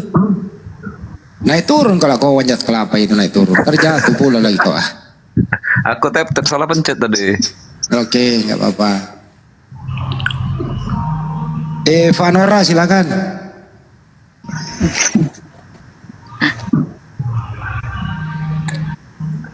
Manora silakan.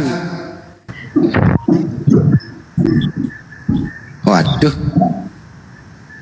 Itu karena itu cantik tuh, karena itu cantik.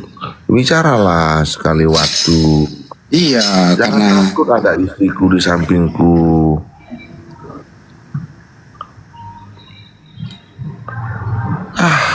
saya kira tadinya tuh Hindu itu biasa-biasa aja Bang dalam hal ini gitu loh. Ternyata memang ada juga yang praktisi-praktisi itu ya, yang mempelajari tentang demikian.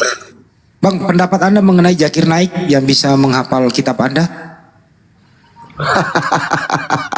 Gimana itu Bang? Itu Jakar Naik gitu, bukan Zakir Naik gitu. Ya, itu kacau itu, kacau. Itu aduh, kan tak dikasih ke India itu. Yang jelasnya buruk lah. Assalamualaikum. Waalaikumsalam. Silakan Bang, ada yang mau disampaikan? Ya, saya udah sering ngobrol sama Pak Syar Bali. Hey. Sering juga ngobrol Bang Andi di komalnya ini Bang Udasoni. Dia juga ini agak sedikit keberatan katanya. Contoh kecilnya diambil dari kata pandita atau pandeta. Ya Kennedy siapa nih? Kennedy sama Mawardi. Kennedy siapa? Halo, assalamualaikum. Waalaikumsalam. Halo, assalamualaikum. Salam, silakan. Begini Pak, bisa boleh nanya sama Pak Sair ini dari Bali? Boleh. Saya mau tahu itu konsep Trimurtinya Bali sama Trinitas itu gimana gitu, apa bedaannya konsepnya itu Pak? Iya, konsep. Oke. Trimurti itu adalah sinar kecil, sinar suci yang sangat kecil, sifat Tuhan atau sifat ide sanyawi untuk menjaga keseimbangan alam semesta ini yang disebut adalah Brahma, Wisnu, dan Siwa. Jadi sifat-sifat Tuhan itu berwujud dewa. Brahma itu maha pencipta, tugasnya mencipta saja. Lalu Wisnu itu memelihara ciptaan Brahma, tugasnya memelihara saja. Siwa adalah tugasnya melebur apabila ciptaannya tidak benar, pemeliharaannya tidak benar, maka dilebur oleh Dewa Siwa.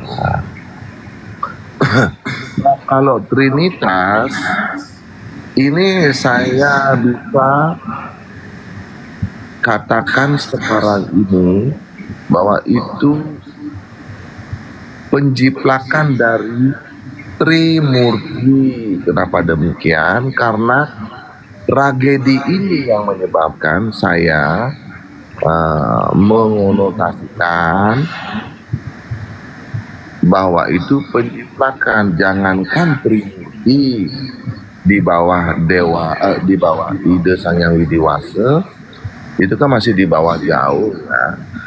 Orang ide Sang Hyang Widiwasa saja berani dijiplak dan dikatakan berana atau anak gitu loh. Nah, kalau konsep Trinitas kalian itu bagaimana?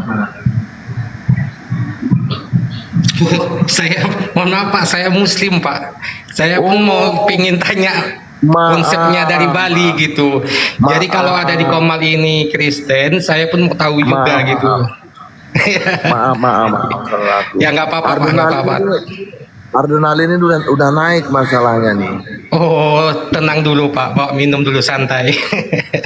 Iya. Aduh, maaf. Di Komal ini apa ada Oten yang host? Bisa dikomparasi gitu jawaban dari Oten, gimana tanggapannya?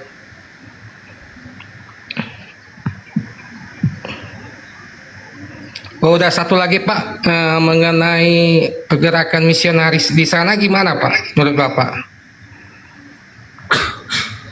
Gerakan misionaris. Apa itu misionaris ya? Misionaris dari ya biasalah Pak. Pendeta. Iya, menjajakan salis agama lah gitu. Oh, sales itu ada lewat telepon, ada lewat gerakan yang nyata, masuk ke rumah-rumah orang, bawa brosur, bawa macam-macam lah. Bagus sekali namanya misionaris ya. Sales itu sales agama. Iya, biasa kan itu namanya Pak, misionaris biasanya itu. Kalau umat muslim manggilnya. Terlalu bagus namanya. Oh, itu membuat nama misionaris bagus. Kenapa membuat nama Tuhannya nggak bagus? Wow.